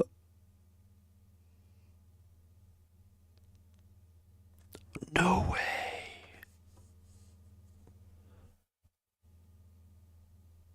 A friend. I know who the friend is, right? I'm not gonna say. I'll get to that too, because I said he and he showed us the drawing, and it was like a flower, like a stem, a flower, colored markers, and it was just like, it was just a. He showed us. He didn't just say, "Oh, I'm just scribbling shit over here." He just kind of showed us, like, "Yeah, here's what I did here," And he didn't say, "Oh, this is great," but he wasn't as deprecating as he should have been. She should have been. And I was like, okay. And then we went to over the other table, and I was like, "Oh, this is my shit right here," or whatever. The Conan thing, which that I did, which whatever. Like I didn't think it was that great, but compared to the thing on me, he should have been impressed. It was, oh, okay.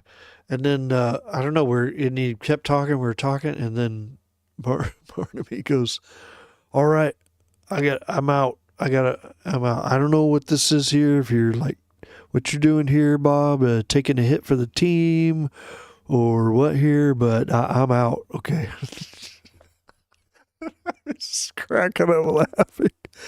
And he was right. He was basically telling me, like, I'm out and what the hell are you doing? You should just say, all right, dude, cool, good to meet you, and moved away.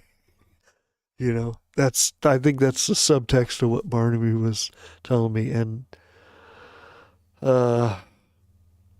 yeah, then it was like, he was like, I have an expense account. I want to buy you guys drinks. And me and Mike took him up on it, but the guy, the investigator guy, he was he made me go out to the back. He's like, this band from Australia. Oh, they're so fucking great, dude. No, you gotta check this out, dude. I was like, oh, okay, all right, but I gotta go and then I end up, and he showed me some video of it, and it was like, I can't even remember. Like, it was the most unmemorable music and generic video ever on his phone. And he would be like, I see you, and he would be singing along, like telling me, these are the lyrics here.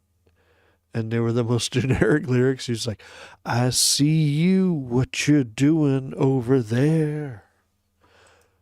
I'm thinking over here. And it was something like that. And it was like, oh, I fucked up. I know better than this. And I'm kind of stuck here. But I'm not really stuck, but I'm kind of stuck. But I'm not stuck. I could leave at any time, but I gotta be tactful. And, it's been a long time since I've been in that situation where people wanted to, like, hey, man, like, it's been a long time. Happened a lot more in the band days, like playing in bands, being out at parties and playing drums in bands and having dudes, hey, man, you gotta check this out. Like, it's been a while, so I'm not on my game with dealing with that. I'm trying to be like, Pigsley. Can you hear my cat jingling? I can't even pet my kitty because I got this giant green shield behind me. So, and finally I broke away from him, and then I was like, okay, I got back to you guys. They're like, everything's packed up, all right, this and that. And then I was like, okay. And then I just kind of gave a peace sign, and I walked backwards. I'm like, I'm going to try to fade out. And I just, like, peace sign, walking backwards out the door. And then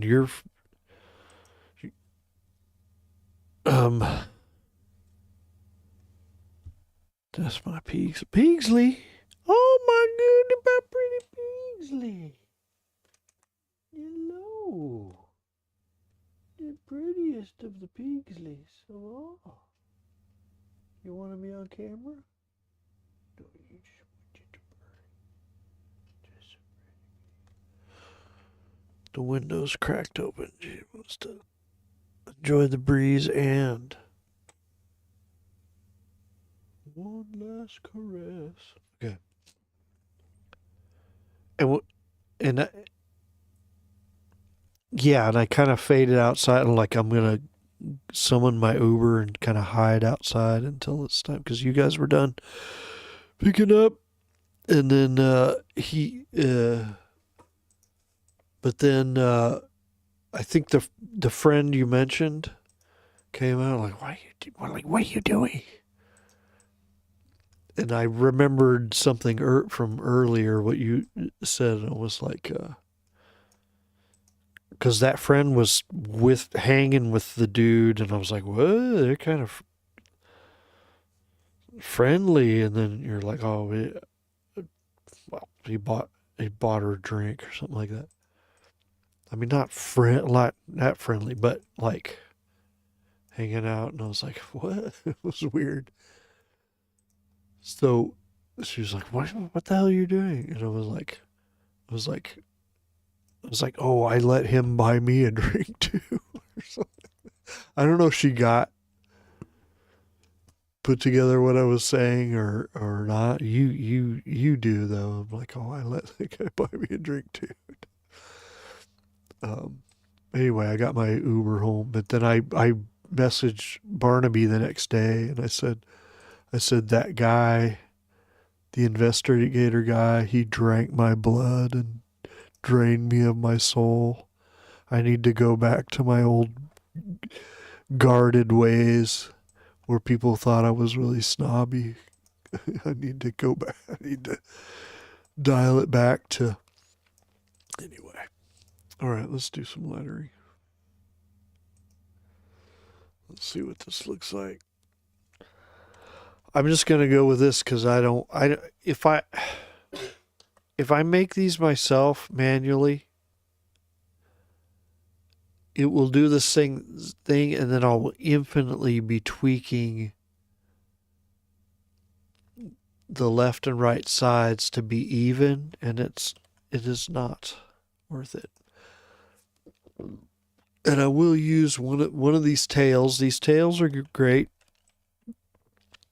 and these tails look like a lot when Nate Pico shows his kind of templates that he uses when he gets a lettering project. He opens this Illustrator document, and he's always updating it, and he'll have a lot of these kind of, and these are the kind of balloons I'm like, yeah, this is kind of what I'd put on it. But now we got to back up and see about this placement, because remember,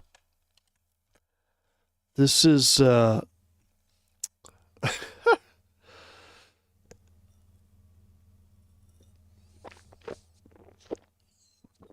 love vegan drink. I just gotta relearn my certain skills that I had more when I was hanging out at Alex's bar, playing shows and all that, and how to. I want to balance. There's people I know from back in the day are like, yeah, I remember I met you. Someone introduced me. You blew me off.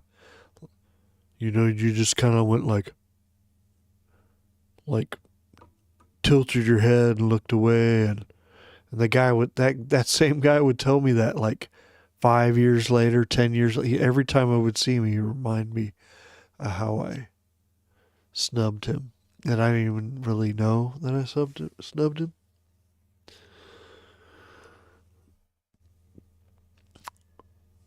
But I just got to remember some of those skills of.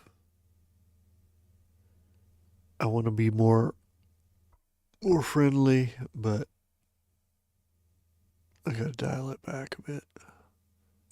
Not get stuck outside listening to some fucking shitty, forgettable fucking band and hearing him sing the lyrics. I'll never remember. All right, so what the fuck is this live stream about anyway?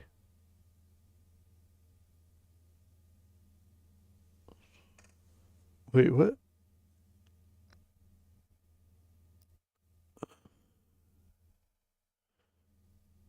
Wait, what? I'm sorry. I'm not. This is good.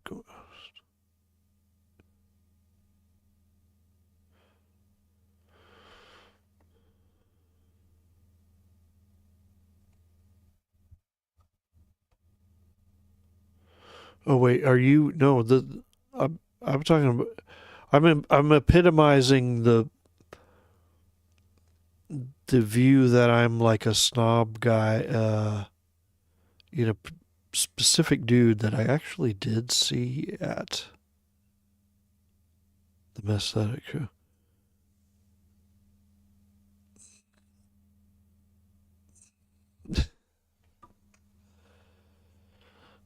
It's like no, it's.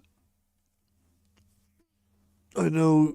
I'm not sure if I get what you're saying, but it's definitely not. It was someone I met in the early '90s, and then they every time I would see them years after that, they would remind me how much of a like dick I was to them, or how much I blew them off, and they remember wouldn't never forget it.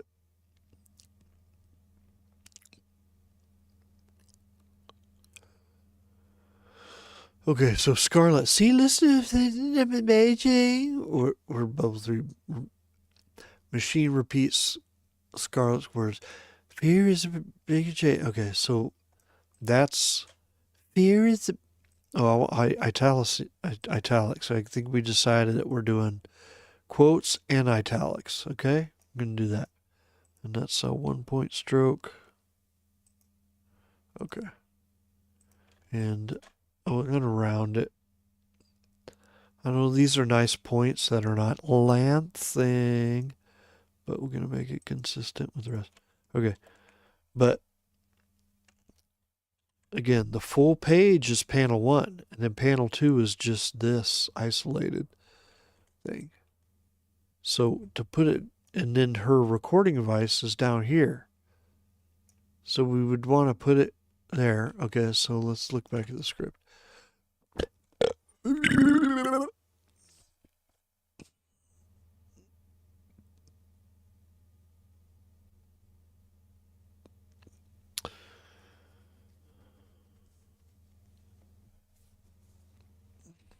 Yeah, I don't know how to deal with that kind of. Yep. I know you thought it was you. It's always about you. Or what? No, just kidding. Just kidding. I know you hate that shit. What?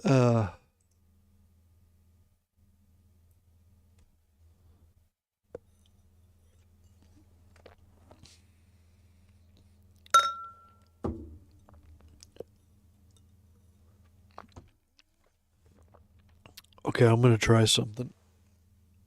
All right, let me mute for a second.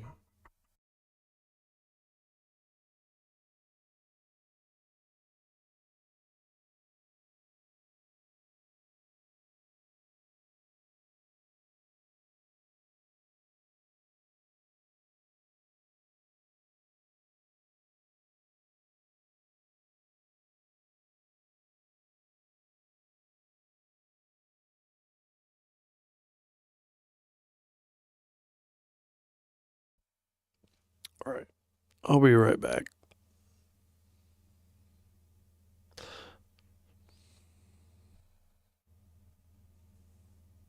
Just gonna try something. Didn't work. I don't have that kind of pull. Be right back.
Hello, hello, hello, hello, hello, hello.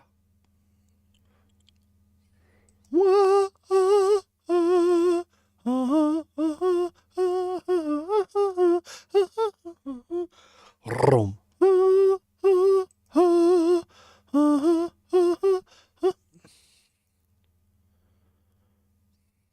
Rum. Gonna cut copyright strike for that? Little Straubs. Come on, you know. What? You don't like the Straubs? Oh, did you? Oh, you were a fan of the Strawberry Hill Boys, and once people they started calling them the Straubs, you were out. Like, okay, I get it. Fine. Fine, you're a fucking purist. Okay, what are we doing? Am I on? This is on. Good. I thought if I got a lot done, then I would switch to doing a. It's done. The 15-page comic is done. Yeah. Well, you're free to go. Legion, my legions are always free to come and go. You being a legion of one, because 2 viewers, that means I'm viewing on my phone so I can do chat. I'm done going and tinkling and then checking on my son who's doing some crazy backroom shit. He's like got some crazy backrooms stuff going on in Roblox. He's got that crazy giant pirate dude running around, and I don't know. He does this like Roblox stuff, and he's on voice chat talking shit with other kids, and he's got his whole thing going on.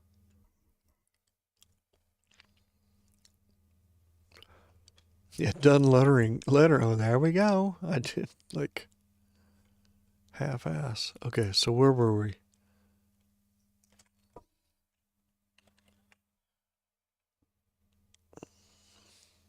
And there's so many more tangents. Yo, whoa,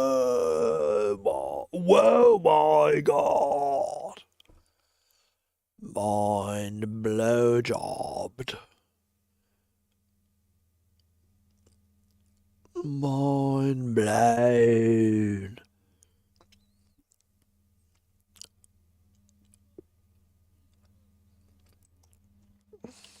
So she's telling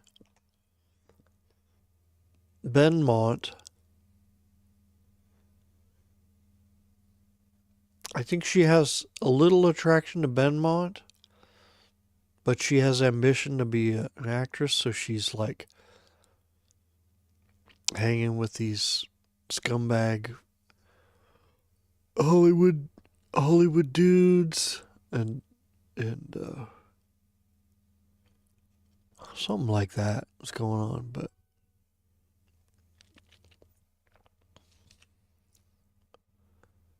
fuck Paul. Yeah, Paul was here. He'll never watch this. Like, this is his comic. He'll never watch this live stream.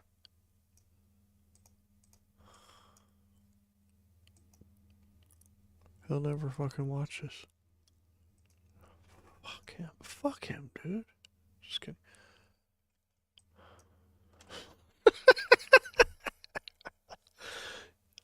You were never here. No one was here. Paul Sharar's never here either. It's his fucking comic. He could be here cheerleading or critiquing. But no, I can't be fucked. I can't be fucked to attend. Oh, I can't be fucked to attend such a function.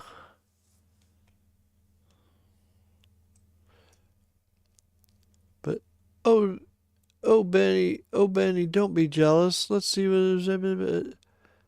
Wonderful, isn't it amazing? But then the thing's way the fuck down here.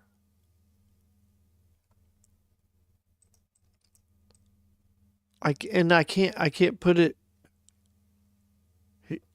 I can't put it here or here. You don't want to cover any or here. Oh my god. Yeah, you can't cover any of her body. What is this? What is this thing? XX? It's supposed to be some kind of. I think it's supposed to be some kind of fucking half-ass tiki deal. Fuck this. I mean, the thing's there.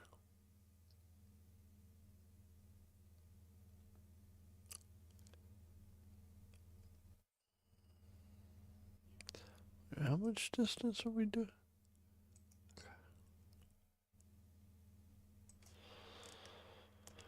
I'm grabbing this semi-randomly.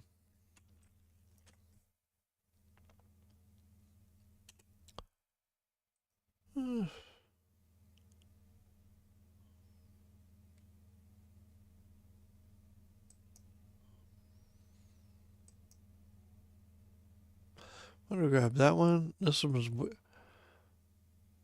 much longer, way longer. This one's too straight. I would do the straight one if it was more like if it was some like aggro Hitler ass, you know, kind of shit. I mean, when I put a straight, when I make the a balloon tail that's straight, just straight lines, it's like an interjection. It's like aggressive.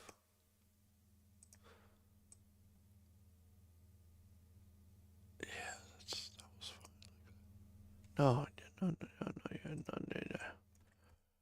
Right between there is where you want it. I'm going to press I, do the eyedropper. We can command these. That's on the lettering layer. Let's move it to the balloonus inflatus layer. That's what my mom called it. This one. Oh, what the Christ? What the hell just happened? X, balloons, Control Shift V is paste in place. Okay. Alt Unite. I'm just pointing at the button because there's no speak. If you want to record something in the time period he's trying to recreate, you would have a reel to reel. The smallest thing you would have would be this. You might have a reel to reel, a Revox, reel to reel tape recorder that might have a handle on top of it. Like, ooh, handheld, whatever. All right. Well, Irwin's Irwin was never here. It says Irwin. Irwin says I was never here. So, those. If anyone else is here, Irwin is just the name of this imaginary friend.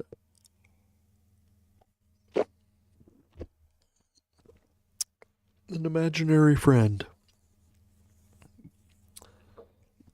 I imagine there's this friend that has some credibility that I can.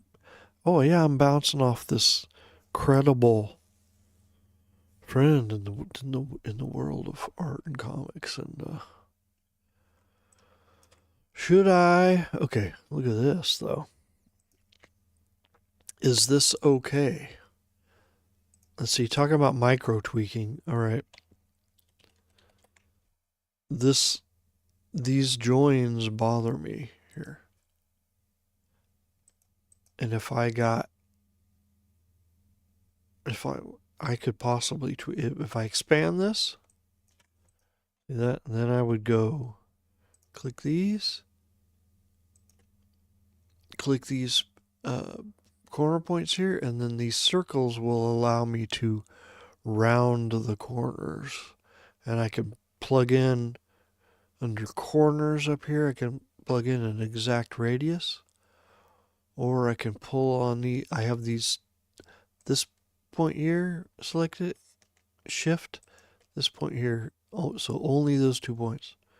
Drag these down. That does not look, that looks Tron. But where I pull all the way, I don't know. See, that's another, like that doesn't look natural. So then I would be like, oh, why is there a space there? Oh, shite. Then I'm gonna eliminate that. I put that there, and then solidify again, and then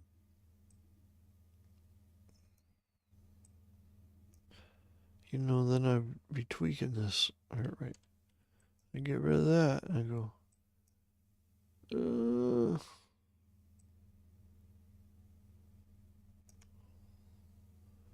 let's do this here. But once I start doing all this shit, oh, I'll grab this.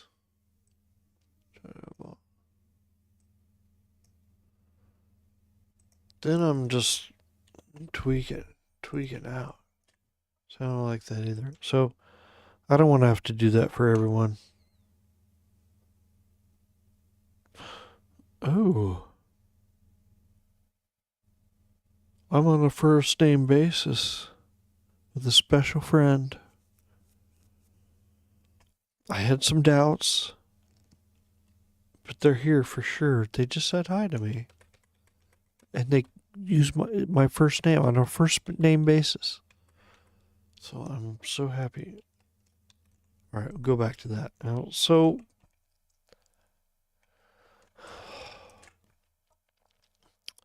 word bubble 4. Tee-hee.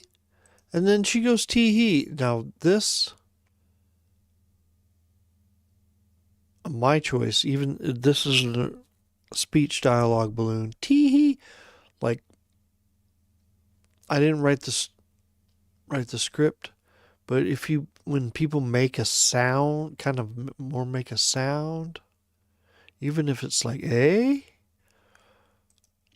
my rule is to put it in parentheses or I think for a while I was putting any proper name or kind of sound or automatopoeia or whatever. Tee-hee would be for sure italicized, or or huh, or something that's more. It's not a word.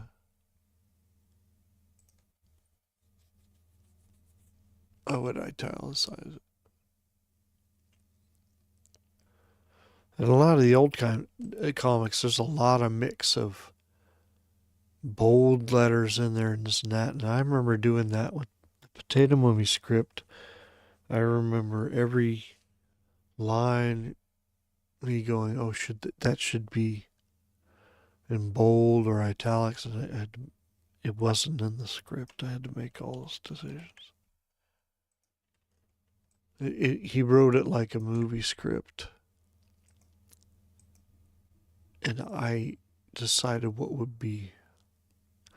Everything was kind of italicized, but what would be bold or emphasized, or I really. And I changed a lot of dialogue. and went as I went and altered the script per the panel pacing and the page. I was like, I need to each page. I need to end it on something that has kind of a reveal on every page, like just like, oh no, he says something. He's going towards the window, and then the next page he's falling out of the window and he's hanging, or so, like, oh shit, or like some reveal. But these, I don't want to do any of that shit anymore. I just want to letter it. Potato Mummy #1. It was like he's writing it he was a film major and I was an illustration major. Eric was a film major. I was an illustration major, and he wrote it like a movie script, and I had to adapt it to the page and the pacing. And I corrected a lot of dialogue, or I read a lot of. I was like, wait, that doesn't quite make sense. And that would, you know. I'm not saying, I'm not trying to take credit for everything. I'm just saying he had the ideas, all the ideas and the story and the hilarity were there in the script. I just had to adapt it to comic book format, and it was a lot of work. But I definitely wouldn't have had to come up with all the hilarious action and story and whatever overarching story arc that he had going. I wouldn't have been able to come up with that. I'm just saying that.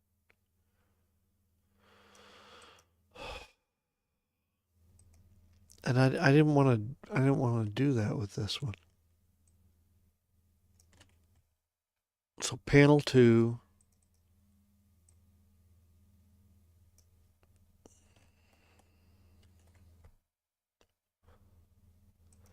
See, like, 40? I would have made that all. I think I would. In another book, I put, or maybe my own, each proper name would be italics, and then anything like that's not like a real word, it would be italic. I don't I don't know if that's right. Where did I get that? Couldn't have just made it up. Not that creative. Okay. So at least we know panel 2 is this.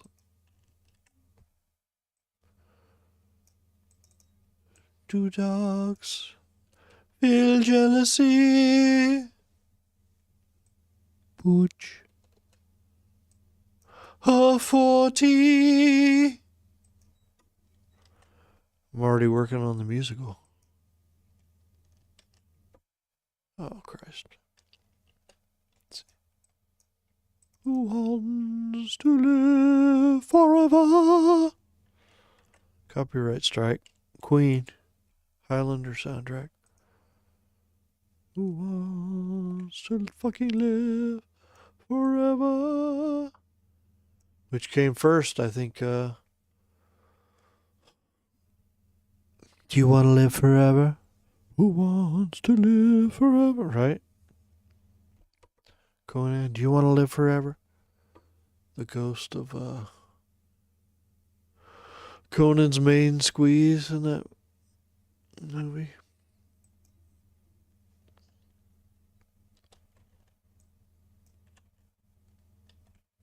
That was her line. Do you want to live forever? Ha ha ha ha! I'm jumping off this tower. I'm putting faith in the moat around this tower.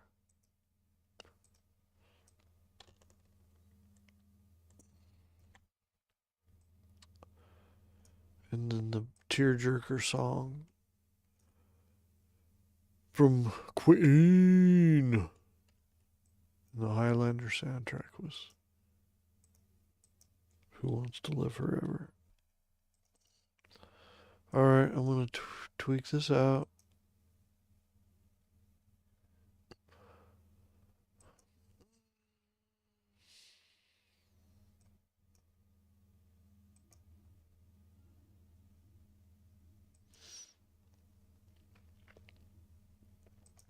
Who wants to take a dump wherever? Who wants to take a dump wherever?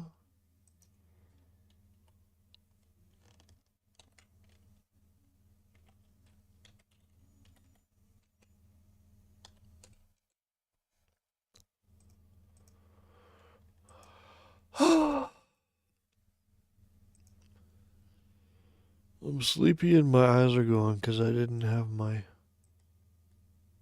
Oh, shh.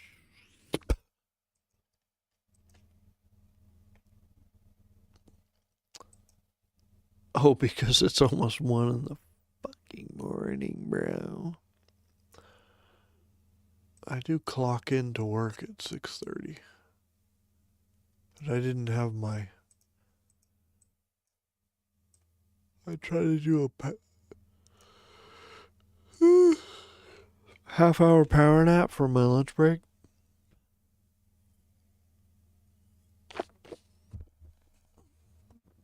And then after work or after I eat, early evening, try to take a nap. Then I can stay up late doing crap like this.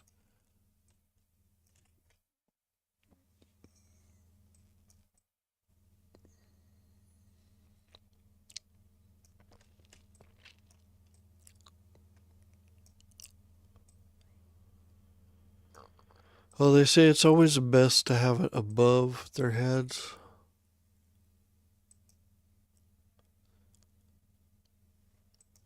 But you can't always do that. Palm to table, ass to mouth. Wherever you're able, you've been building loud.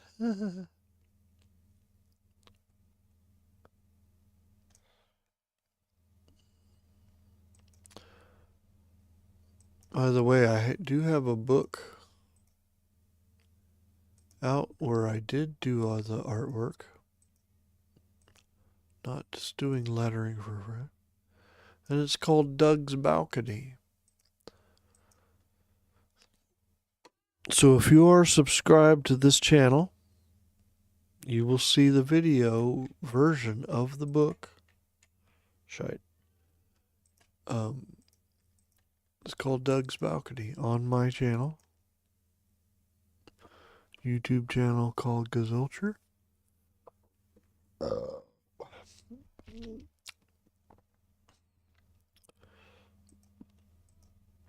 It's not a comic. It's kind of in the format of a children's book, but wouldn't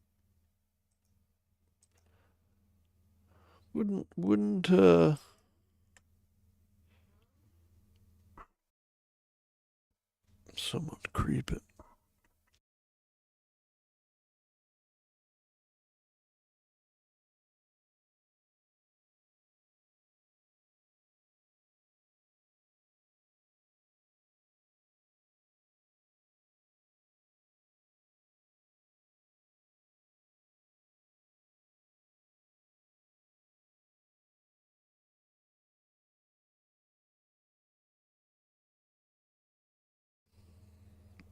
Alright, my boy is in here.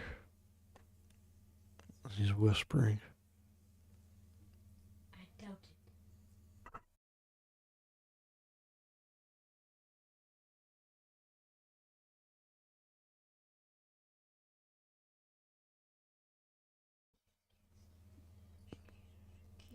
I'm trying to tell him in the simplest of terms, and those terms are brr, brr. He's supposed to hear the words brr. I mean, like, bro, what are you doing in here? Get out. That's what brr means.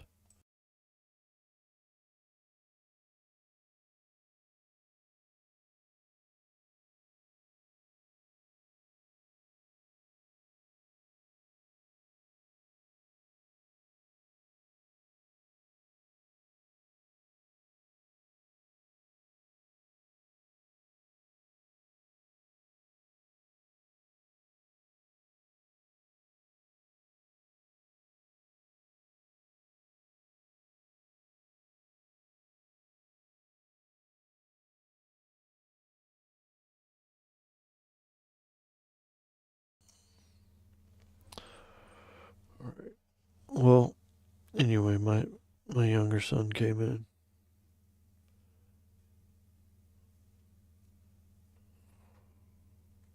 I gave him a chance to say hi, but he said bye. Okay.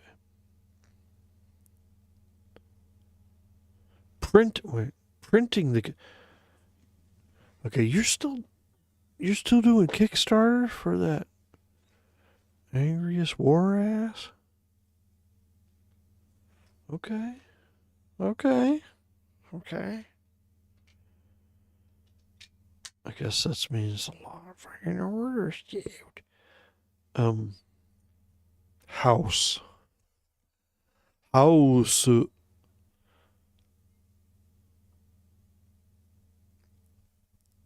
Reiji Matsumoto. You are Reiji Matsumoto. I do think now that Leiji Matsumoto, the Japanese mangaka, I think it's lazy. There's definitely no Japanese name that's with an L. The L is, and then when you read in katakana, where it's it's Reiji, but also the band Loudness, fucking rad band Loudness. Akira Takasagi, his band before Loudness was called Lazy. And then if you look that up, you'll see the katakana characters to say Reiji. So, I don't know. But there is a guy.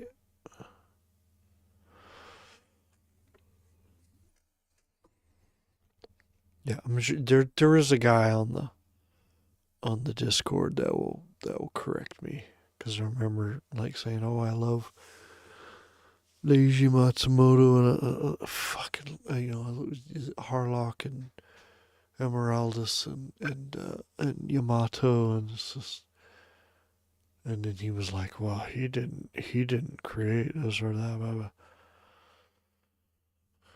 And he pulled it into a depth. I'm like, yeah, okay. I don't know anything. I don't know anything.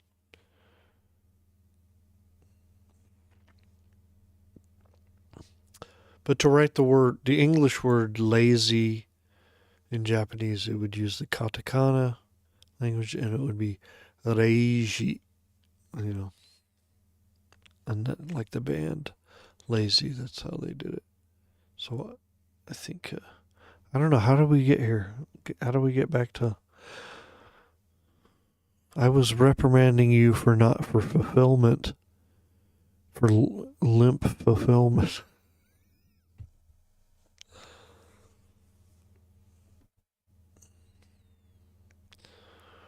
You hate fulfillment, but you do everything, and you hate doing it, but you don't trust anybody to help you do it. Am I right in that?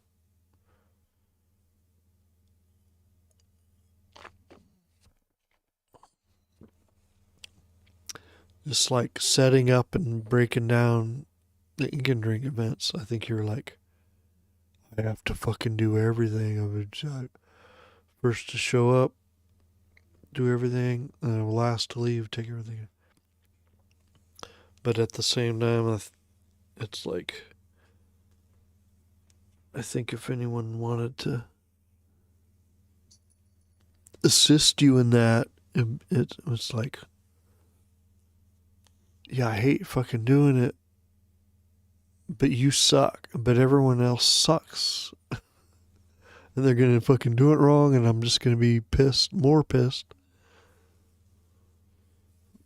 That's what I see as the Irwin Papa paradox. The Irwin, see, that's the Irwin Papa paradox. It's like, fuck, I have to do everything else. Wait, I'll help you. no, you're an idiot and you suck and you're going to do it wrong. That's why I have to do it myself. That's what I see as the Irwin paradox.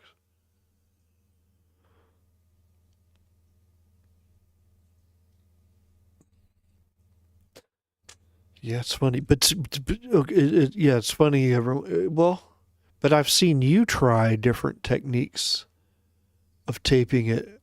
I think you saw me doing it right, and you're like, "Oh no, well now I have to change how I do it so that this other person's doing it is remains an idiot and does it wrong." Because you did a folded under but on top technique one time and taped it down. And I'm like, you didn't do that before, and now it creates a texture when you try. I paid attention to that. But yeah, it's funny. Now everyone helps out. So it's kind of cool, but some people do some weird, weird shit with it. I have not figured out the.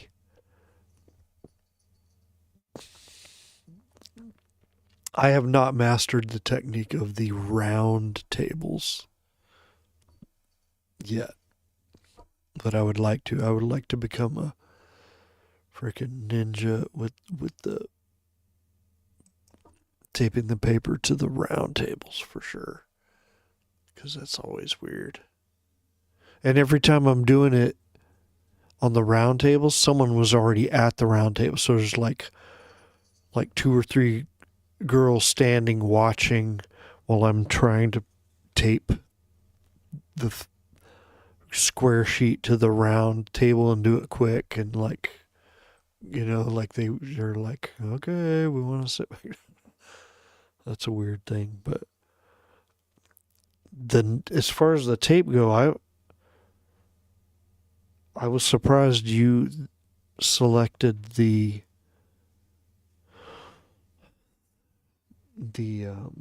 that darker blue tape that was a more aggressive adhesive, because I want the less aggressive adhesive that holds it down solid, but then we can peel it off nice without ripping the paper. And that dark blue one seemed more aggressive, and when I was removing it, I was ripping a lot of paper. So I that's something we're we're button heads on, dude. Fucking button heads on that shit. Because I bought two different kinds of blue tape. I was running out. I was like, I don't know what's the best kind. I'm going to order this kind. It's popular. This kind is popular. And see which one's best. And like, you like one and I like the other.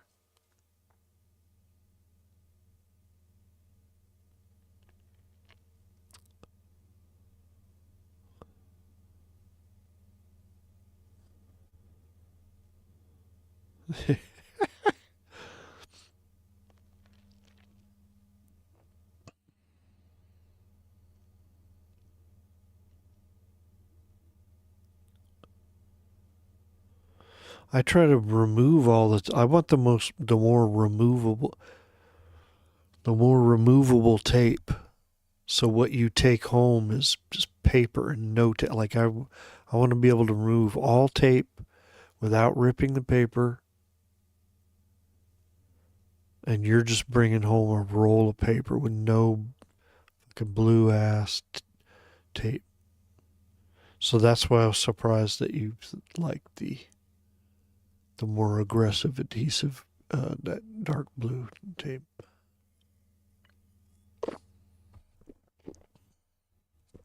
Anyway, this is my lettering stream. What am I doing?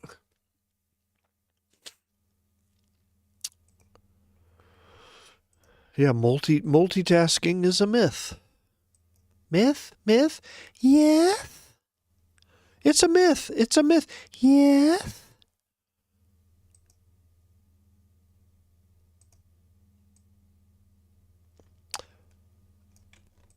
You see how I had that right on that corner? No, sir. It either needs to be or like that or otherwise. Okay. That's kind of too close to his mouth, too. It doesn't need to be. Speaking of aggressive, it doesn't need to be. Doesn't need to fucking deep throat his shit, dude. Doesn't need to gag. Gag. Doesn't need to ball gag him or shit, dude. So, do dogs feel jealousy, Pooch? Huh, 40?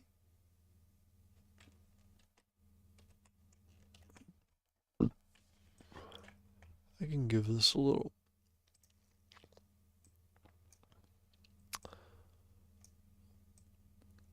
Okay, I'm gonna nudge this. Boop. And I'm gonna nudge this. Boop. Boop.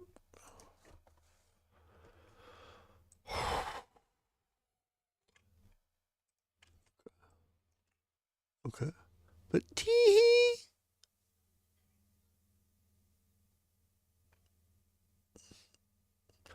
Panel 2, is this... This is going to be in panel 2? This is ridiculous. It's fucking ridiculous, dude. I would make this wider, though. I'm looking at this now. I know I'm supposed to be moved on, but... Boop, boop.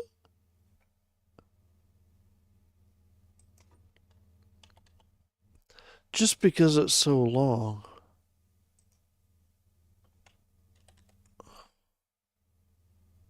I don't know why. Do I need it like that? Okay, let's look. Let's go back.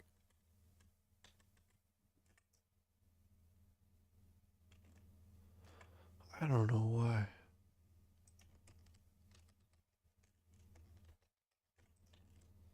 Oops. What the fuck is going on?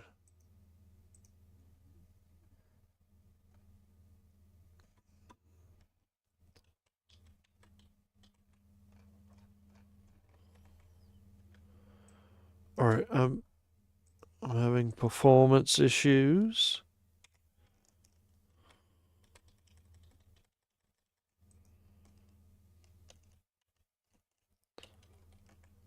Yeah, I'm fucking tripping right now.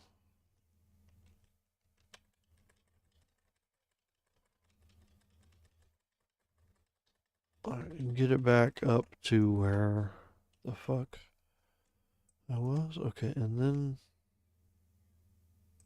what if I just go boop? Oh, and oh, you know what? I'm gonna make it more subtle.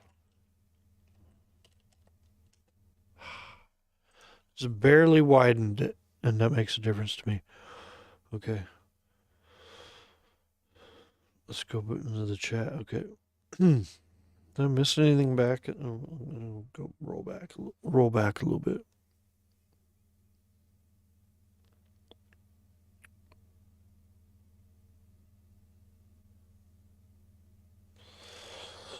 Yeah, I want to go back to. I probably missed. I'm sorry if I missed something. I did definitely miss this. Jorge Corona back to Angriest Warrior. Angriest Warrior, Crooked Crucible, Part 1, right? It's just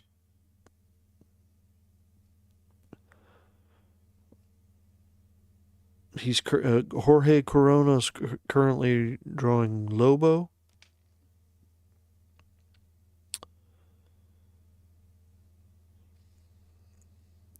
I've seen snippets of it and it looks good. The snippets I've seen look good, but I didn't buy it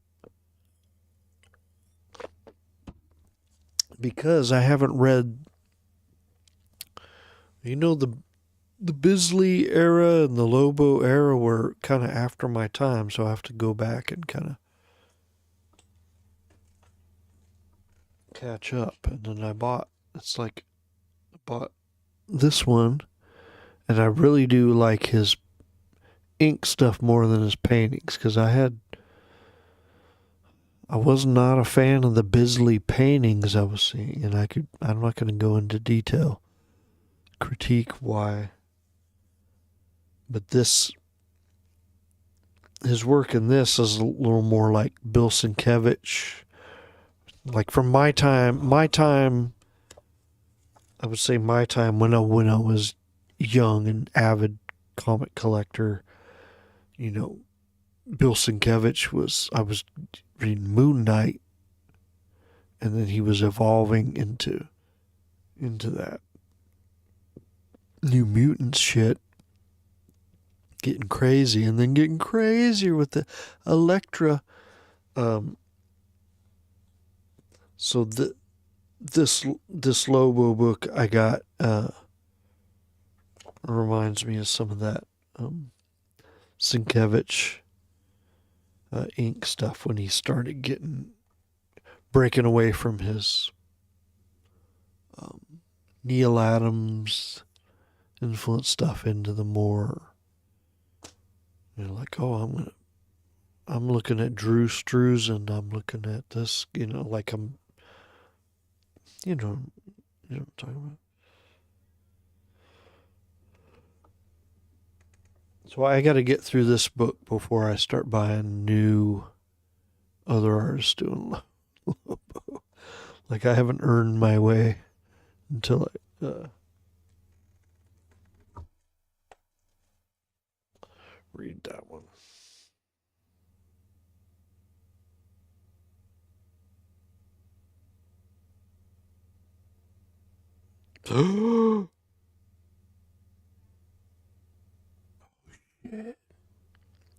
Okay, I need to know the name of the bartender who's got like the mullet and stuff, and he was playing Prague before Ian got a hold of the turntables.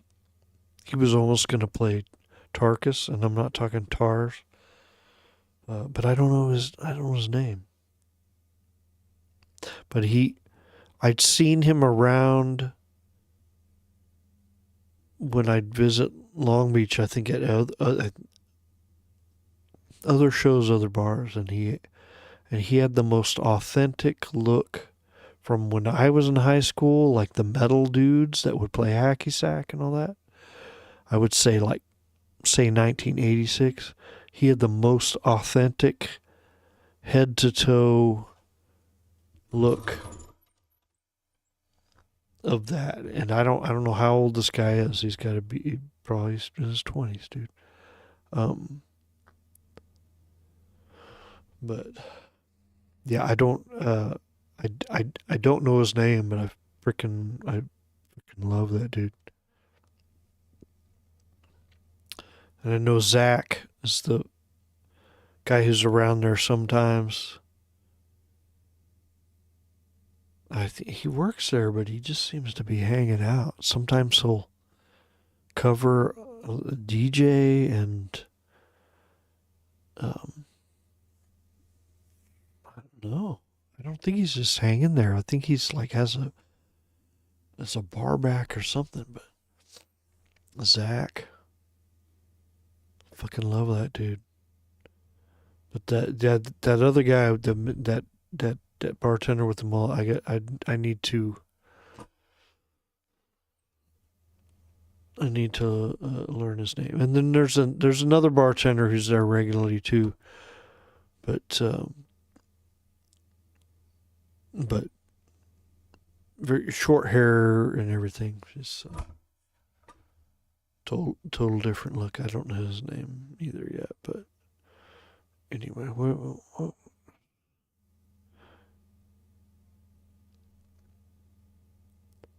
But that guy, yeah, that guy. If you know that guy's name, I mean, I gave him these stickers to give to. I was like, is there a way that these can make it to Alex? Because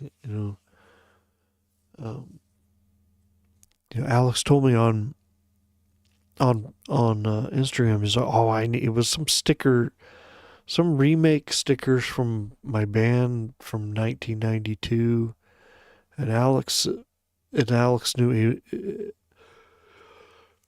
that band has its own Instagram that I run, and then he was like, "Oh, I need these. I need one of the stickers." And then I gave it to that guy. I was like, is there any way you can get these to the Alex? Like, does he have a desk here or something? So, oh yeah, man, totally. And then Alex was like, thanks, man. Like the next day or whatever. So, um, that guy, the other guy I would rely on would be Bradley, but he's been there bar backing or managing a couple of our times, nights there, but not like the last two. Seems like. Wait, I'm supposed to be lettering. But oh, you left it, dude. What? You're and you didn't even let that guy let you buy a last drink.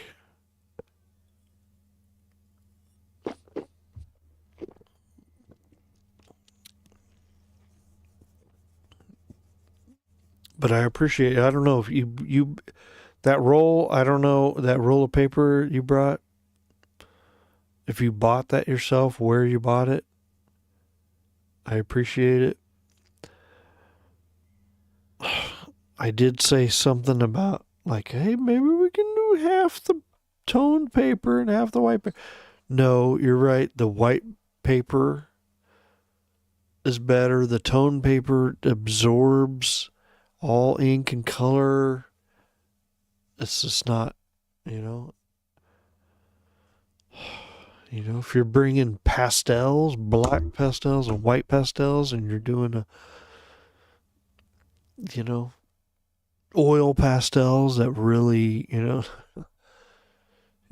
So I'm glad you said no. We're doing the white paper. Like I'm glad you like reeled me in there in a moment of stupidity. Okay, so word bubble. So Scarlet. I don't think that Eldo is a virtuous man. I think these Hollywood types use people like us. This is claiming that it's still in panel 2. Now let's look at panel 2.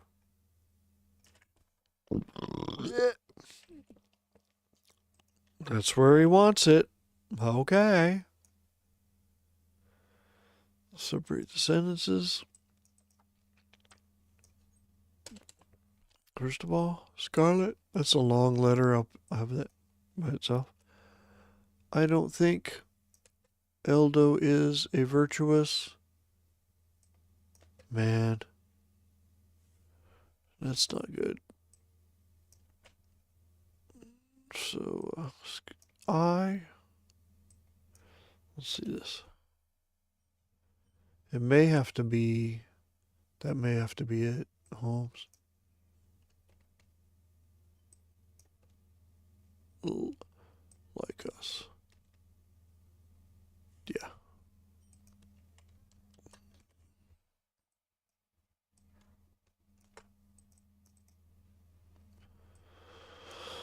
Dude, I had a shitload of comics in my Pulp Fiction.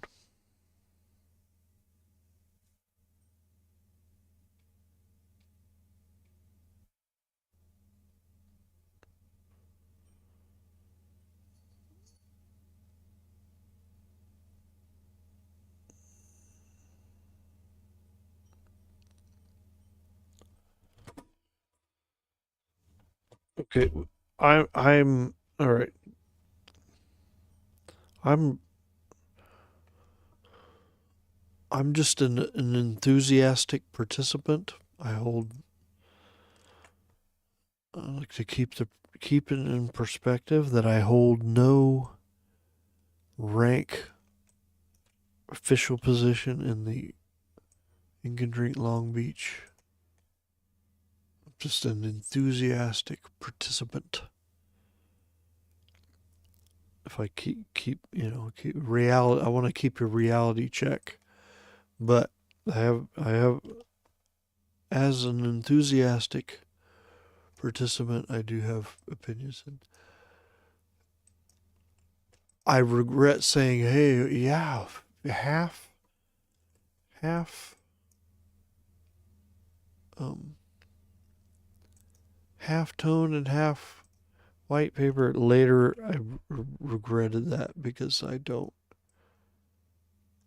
realized I don't like that. I don't like the porous,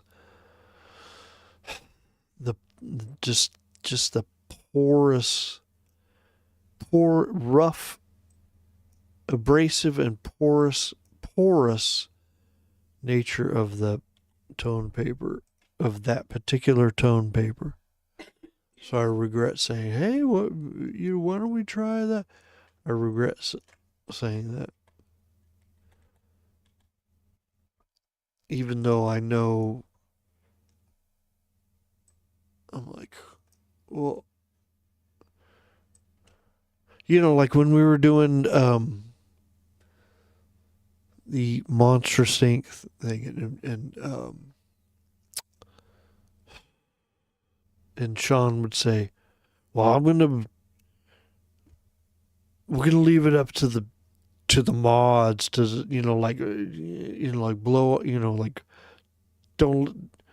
This is up to the mod. We're not listening to the peons." Bullshit, like the mods are gonna just decide. Like he would kind of push that point. So I do I do try to keep the perspective that I don't want to be a mod. I'm definitely not a founder. I want to keep perspective of, and not think that I express my opinions, but I do realize, yes, I'm not in a position to be like, hey, we should do this, like even calling it we, which I do out of convenience. I do know that I only got into this post-pandemic, and there's much more history before I was there. Even Bill was going before I was. And I don't do a whole lot. I never put on a gallery show. I haven't headed a project. But anyway, I'm babbling. Now I'm babbling.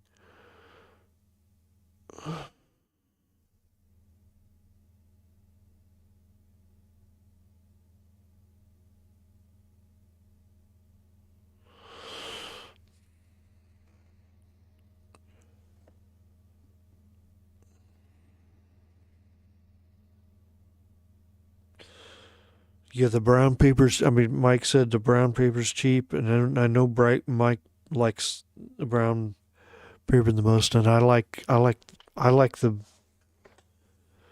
doing the dark and then being able to do the white out on it. Like that's rad. But it's not my money. But I tried I tried to buy a roll. Just art supply warehouse, dude. I tried to order a roll for them of wider paper to bring, and then I tried to order a couple things for myself ahead of time. I thought I was just gonna pick it up and leave, and I was there for like 2.5 hours, where they were making me wait to find some, because I had mistakenly ordered like loose leaf paper of like blue line Bristol board instead of the pad of blue line Bristol board, and rather than say, rather than talk to me about it, they looked around for like 2 hours, and then the the paper roll I got was like wider, so hey, this will fit the whole width of the table, and then it ran out like immediately. I'm like, so I don't know, but for you guys who know what to buy and where, I'll gladly contribute money. Okay? Yeah, I was like, oh, he got a art supply warehouse, but I got some roll that like ran out. It was like right away. So I did not judge the length of the roll. I think I got, and the width, you probably still had to tape it down. It wasn't the exact width of the table anyway. But yeah, I don't know. I'm not sure when you're saying, oh, it's not your money.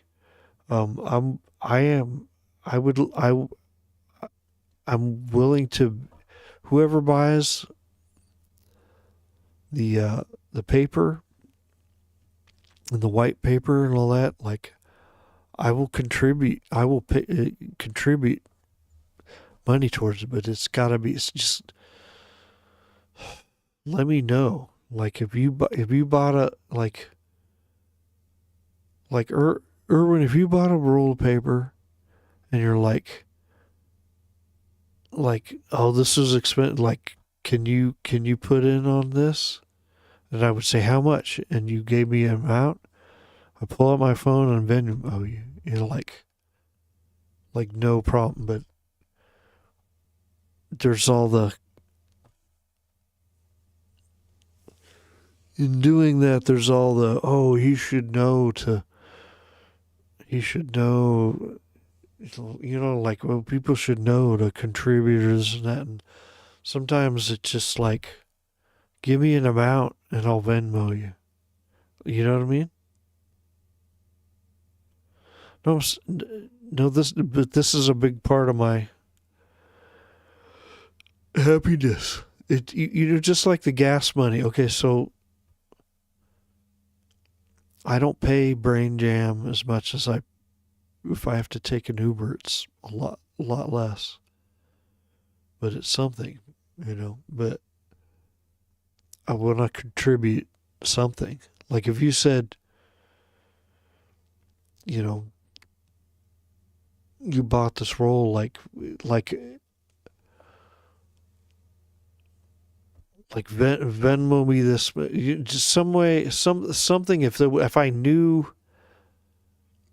like an amount or something, I would just be like, oh yeah, or hand you, or well, when I'm at the bar there, you usually have cash too, and I do want to. I mean, nothing's free, but if I don't know like who bought it, if you're holding on to it but someone else bought it and how much was it, and this I can't, my brain can't do all that. But if I know some amount, I would hand whoever bought some cash that would be like, oh, this helps. But I just not able to calculate that, or just my brain's not that efficient, advanced, or my brain's not that substantial. And I'm not saying I'm rich. I have a lot of money, but I would love to contribute, and then whoever is like buying it and all that, I don't want them to have any resentment for the group or anybody. I want everyone to be happy. So I don't know how to do that. No one wants to say, hey, give me $5. But then I don't know, Do I give him $5? Is that who? Wait, is that insulting? Is that not enough? You know what I mean? It's.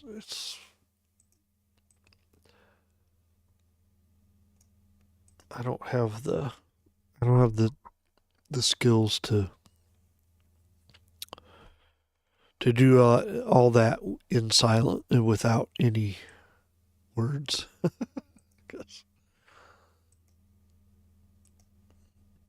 Oh,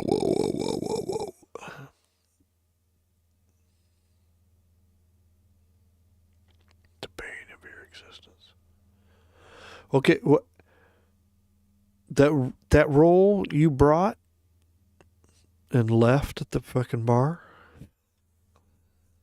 It'd be nice if we could leave it at the bar and they could keep it in the back, you know. See, like if Alex was there every night, but then I would ask him, and he'd be like, "Oh yeah, but like I feel like it'd be easier, but I don't know a lot of the underlings as long as because Alex would probably be like, "Nah, dude, nah, I don't want to do it." Like I think he would be. You know what I mean? He would be honest with me about that kind of thing. Like, no, dude, you guys need to, he would, you know what I mean? If he said, yeah, dude, just leave it in the green room or whatever you could, and if he didn't want to do it, he would say, no, dude, just, you guys got to bring it, but the underlings, bartenders kind of knew, I don't know. But I want to know how much you paid. How much did you say? How much?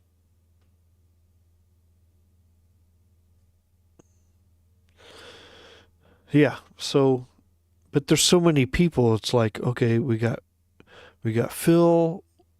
He does sound on some nights, and he does the karaoke. I mean, the karaoke, and he does he did the karaoke. I don't know if he still does. And the trivia, but then there's also the girl who co-does the trivia, and then she's the one who kind of that Roshi talked to that booked us, and then we got Bradley who does 10 bar and bar back, and then I think his position is a bar manager, and like all these people kind of have different positions and kind of overlapping authorities. So but you got, I mean, whoever you talk to, I guess you have to go with. So if they say that they don't have the space, then that means like they don't want to be responsible, I guess. That's fine. But how much was that roll? I mean, that roll that you got looked like substantial, because I think the roll I got looked just like yours, but if you look at the side, I think the hole was much bigger than the one that I bought. If it can translate that. So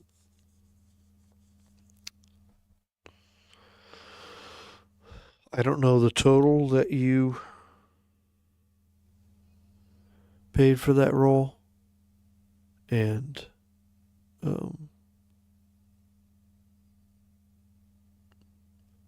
anyone else pitched in on it, but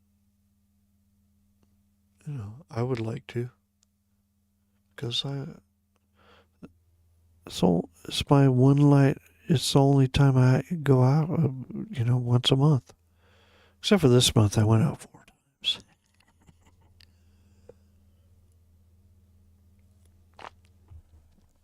But generally, sometimes we just don't know how much to contribute and who to contribute to, and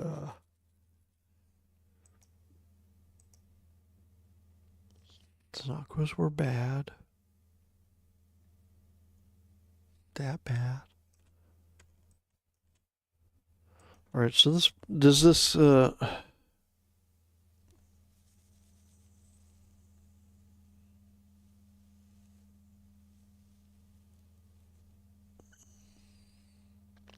I only know one person that lives really close to there. You know, I still have that narrow roll, and I think you have one of those. And I'm just like, my thing is I have it here, but I would depend on you to tell me, hey, we're out of paper. Can you bring that small roll? And then I'd be like, yeah, no problem. Otherwise, I'm not doing anything. You know, it's like I don't.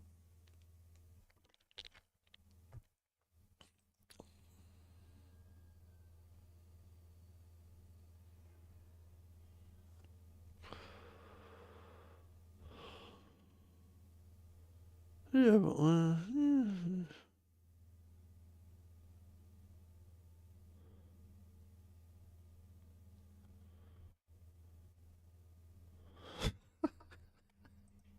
uh, uh, uh.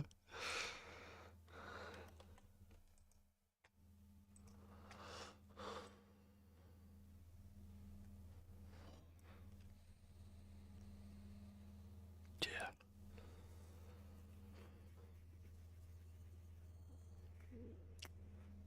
Anyway, luckily, no one. Wait, there is a mystery viewer.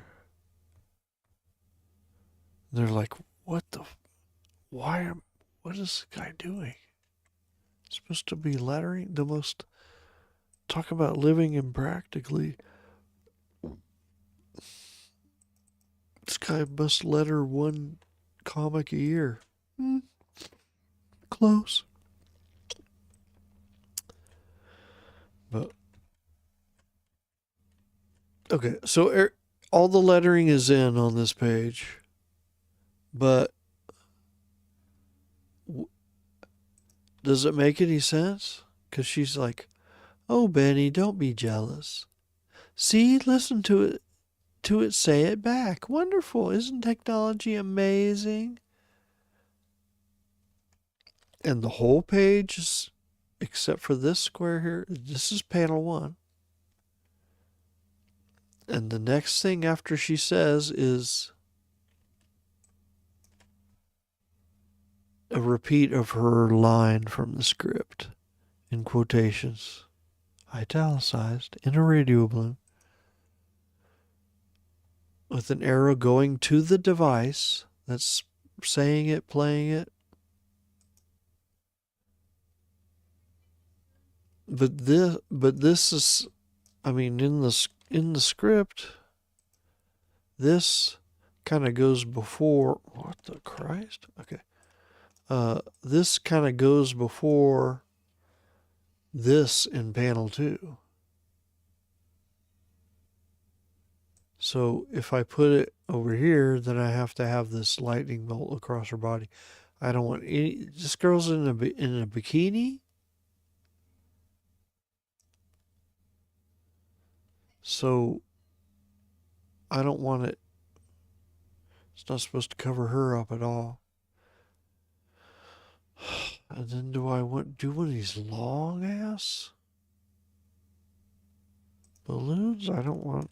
I don't want that either.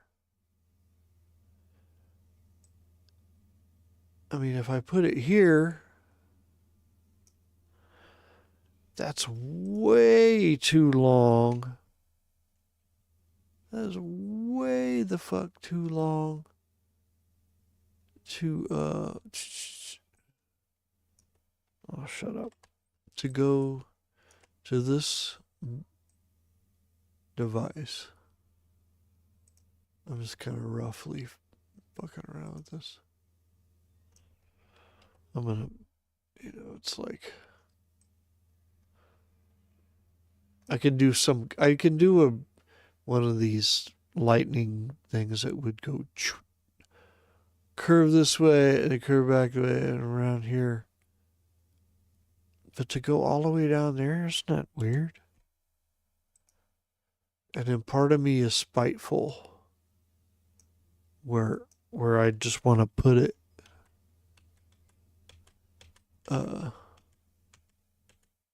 Sometimes I like to just be spiteful, and then send the proof to Paul Sharar, and then he'd be like, "What? Wait, that? Oh." And then he realized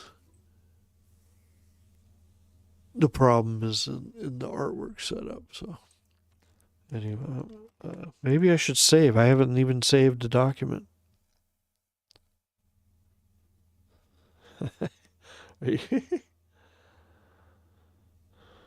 Eric Rivera. Oh, well, shit, dude. Everybody, another luminary has entered the chat. I'm going to have to quit soon because my eyes are starting to glaze over. I've long been babbling off topic where I shouldn't be, because this will remain on the internet forever. But anyway, another luminary has entered the chat. Hello. It says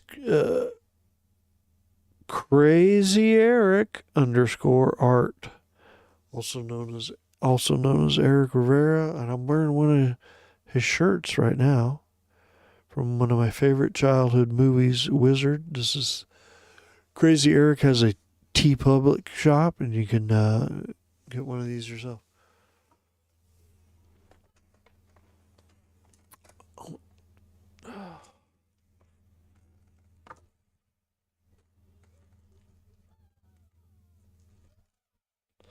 Probably gonna wipe out and go, oh, bloody shark! Yeah, collapse! It just trying to show off a shirt. Here we go.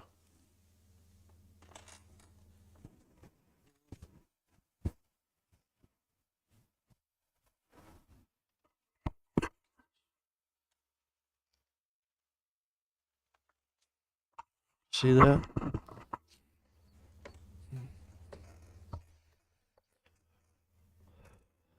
That was very impractical, but it's a beautiful shirt. Yeah.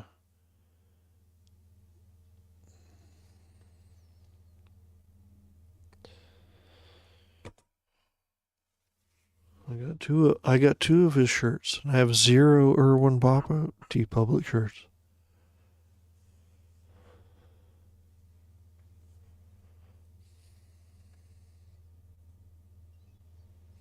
I'm confessing. You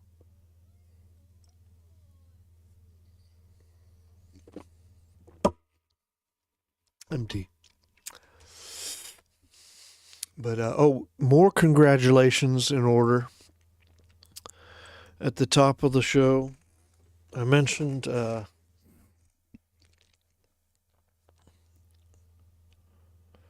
Erwin had his debut Image Comics. I mean, that's one of the top 3 comic publishers.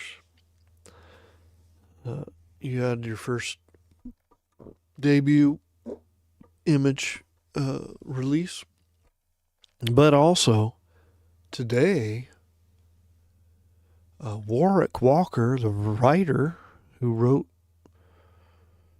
few comics with Erwin,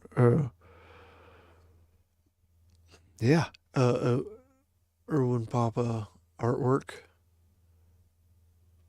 containing Erwin Papa working on all cylinders, top of his game artwork. Warwick Walker wrote these comics, and Warwick is out at the I'm going to get the name of the convention wrong, but it's like Anaheim Fan Expo. Is it Fan Expo Anaheim? Anaheim Fan. E-, Look it up, and It happened today, so it must have been today and tomorrow and the next day. And Simon Bisley was there, who I know in the Ink and Drink Long Beach group. Most of the guys who are about 10 years younger than me, Bisley's a major motherfucker, and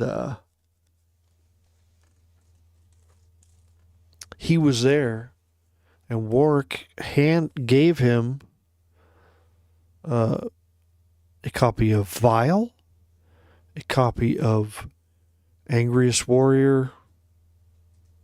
I forget what the first one. I don't know the title, and Angriest Warrior Crooked Crucible Volume 1.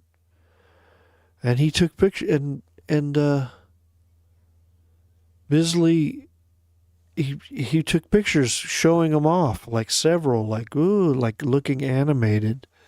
You know, he could have just went, oh, cunt off, oh, cunt off, you tosses. But he stood there showing off the comics and like gesticulating. So I mean, for whatever that's, it's pretty rad, dude. You know that he didn't just go, oh, right, great, okay, carry on, walk away. So very cool day. So I think Erwin, you've had a pretty fucking rad week, dude, or a couple days. So that's pretty awesome. And I still have to catch up on uh, Bisley. I'm I'm trying to go see Supergirl with my son Zane, and we went to see Superman, the last Superman movie, and he loved it. So he's like down to go to. He's like, oh yeah, this is a sequel to that one. Yeah, let's go. So thank God I get to should really try to take him to that this weekend. But his sleep schedule's so off that'll be hard to schedule. So anyway, um, this.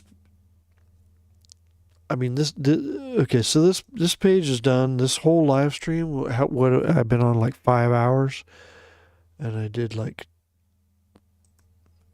one page. Let's at least look at it in. But there were a lot of things that I was unsure about on this page. Besides just yammering on, because it's an extremely casual live stream. Kind of the look of the radio balloons and then the kind of the weird arrangement of the panels and where these are expected to be.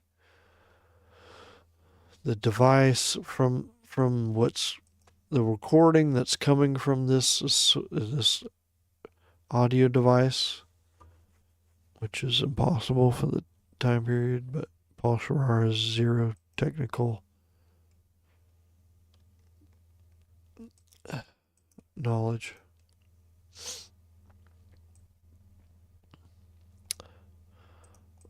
We put it like this: Paul Sharar's not going to go record, not going to go on Google and go audio recording devices from 1939 to 1950 and look at an array of, he just drew this fucking cylinder with some thing hanging off and a button on it, which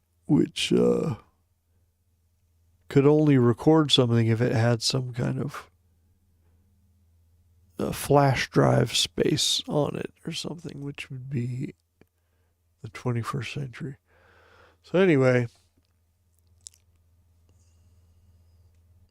I'm just going to move on. what's playing from this tape should be between what she's saying and what he's saying in this panel. But it's weird to have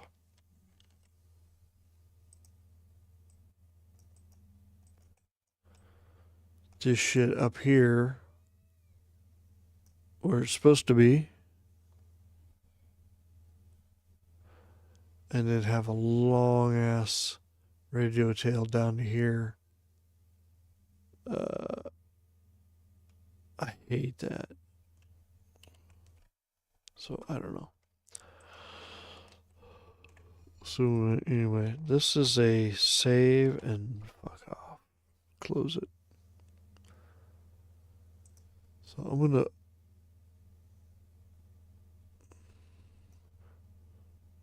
That was page 13. That's page 14. Let's open. I'm gonna open page 14 and see before I sign off here. Maybe watch some more of that Larry David show that came out.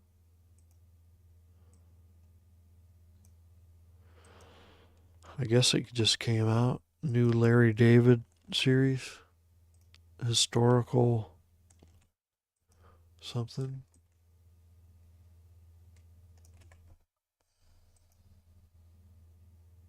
What? How did I do? Wait, what?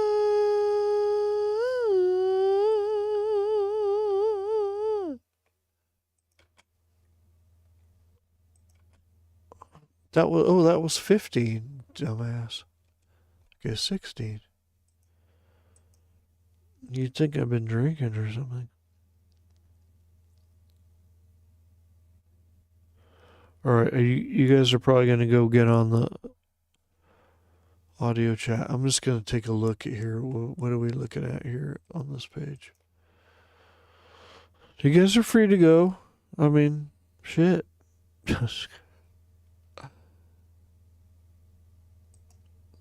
I'll just prep this page to work on tomorrow.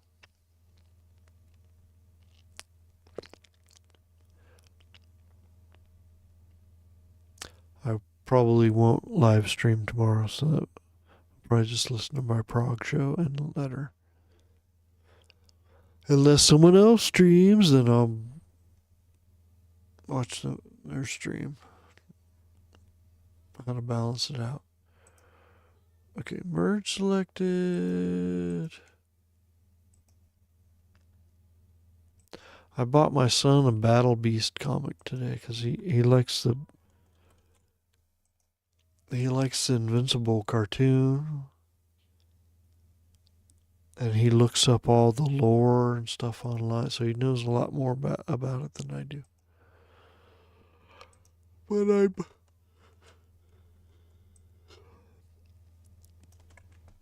we'll watch the cartoon together sometimes, but then he'll watch a lot of it without me and research a lot of the lore without me. So, but I got him this Battle Beast one because it had this fucking mustache motherfucker. What's his name?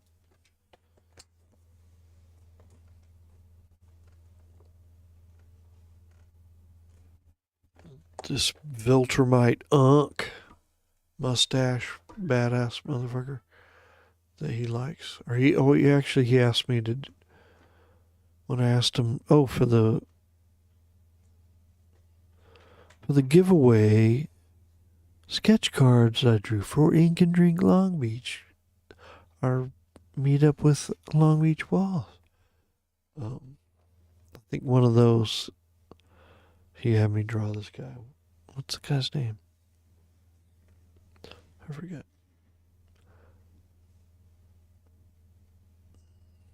I didn't think he would touch it, and then he gave me back the comic. So no, he's like, I read it. I read it already. Do I believe him? I put that Lobo graphic novel in his room for like 3 weeks. Just like It's like, if you want to know what this guy Lobo is about, this is why I want to see the Supergirl movie, because I want to check out how Jason Momoa does this Lobo. And, but he's such an online and iPad guy. I mean, I did catch him reading a PDF of a Harlan Ellison book, which blew my mind. But he's not a big physical media guy.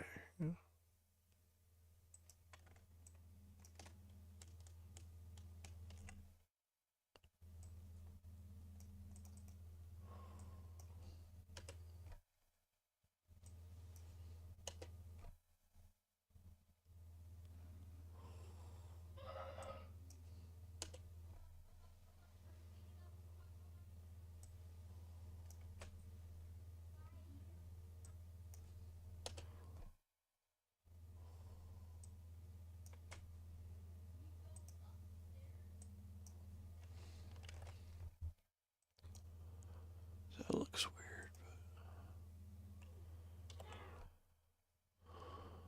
weird. Panel 1, caption 1. Leave us in the dust. Well, here's another.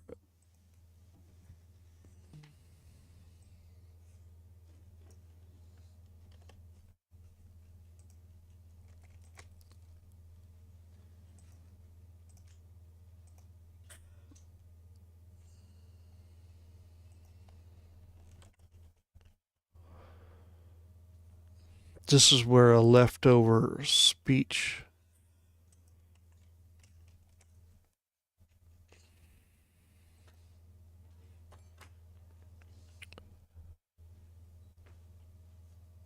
He does this a lot. This is an Alan Moore thing that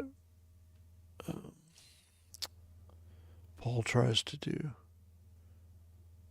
He'll have a leftover. Yeah, I mean, he did it a couple of things here. He, on this previous page, he's like, well, this is all on the same page, but like, this guy punches this punching bag, and of course, it snaps off its suspension on the ceiling, which usually means the asshole that installed it just like bolted it into the drywall rather than an actual stud or beam or whatever.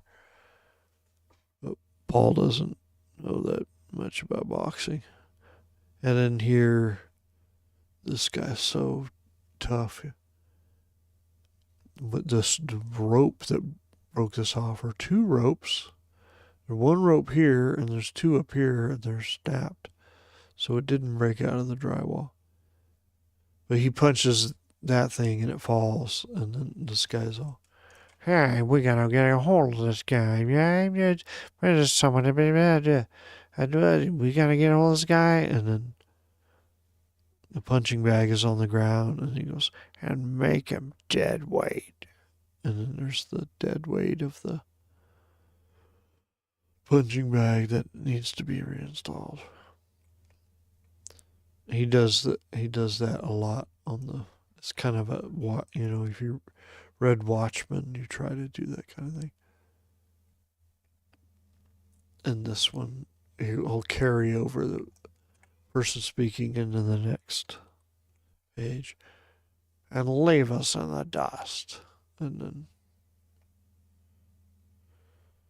then I gotta go to my cheat sheet, and it's like spoken captions, centered, not italics, with quotation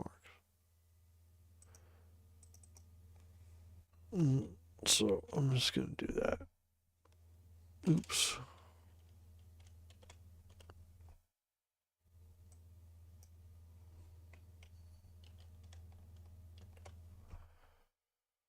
Okay. Oops. This I can have just right there in the middle. I don't want to line it up within perfect, but it's a little off maybe.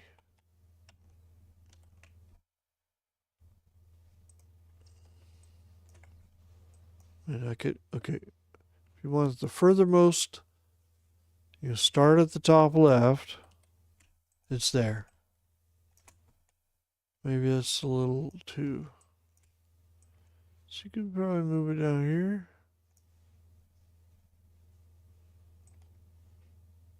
I'd say maybe a little more. Like that. I like that better. All right. Save. I guess I'm not going to switch over to the voice chat, but have fun. I'm going to log off. Thanks for hanging. This is not a lot of lettering, not a lot to learn, not a lot of information. Just yammering about crap. It was important to me. It's all kind of about Ink and Drink Long Beach event and stuff that happened, and I thought it was some funny shit.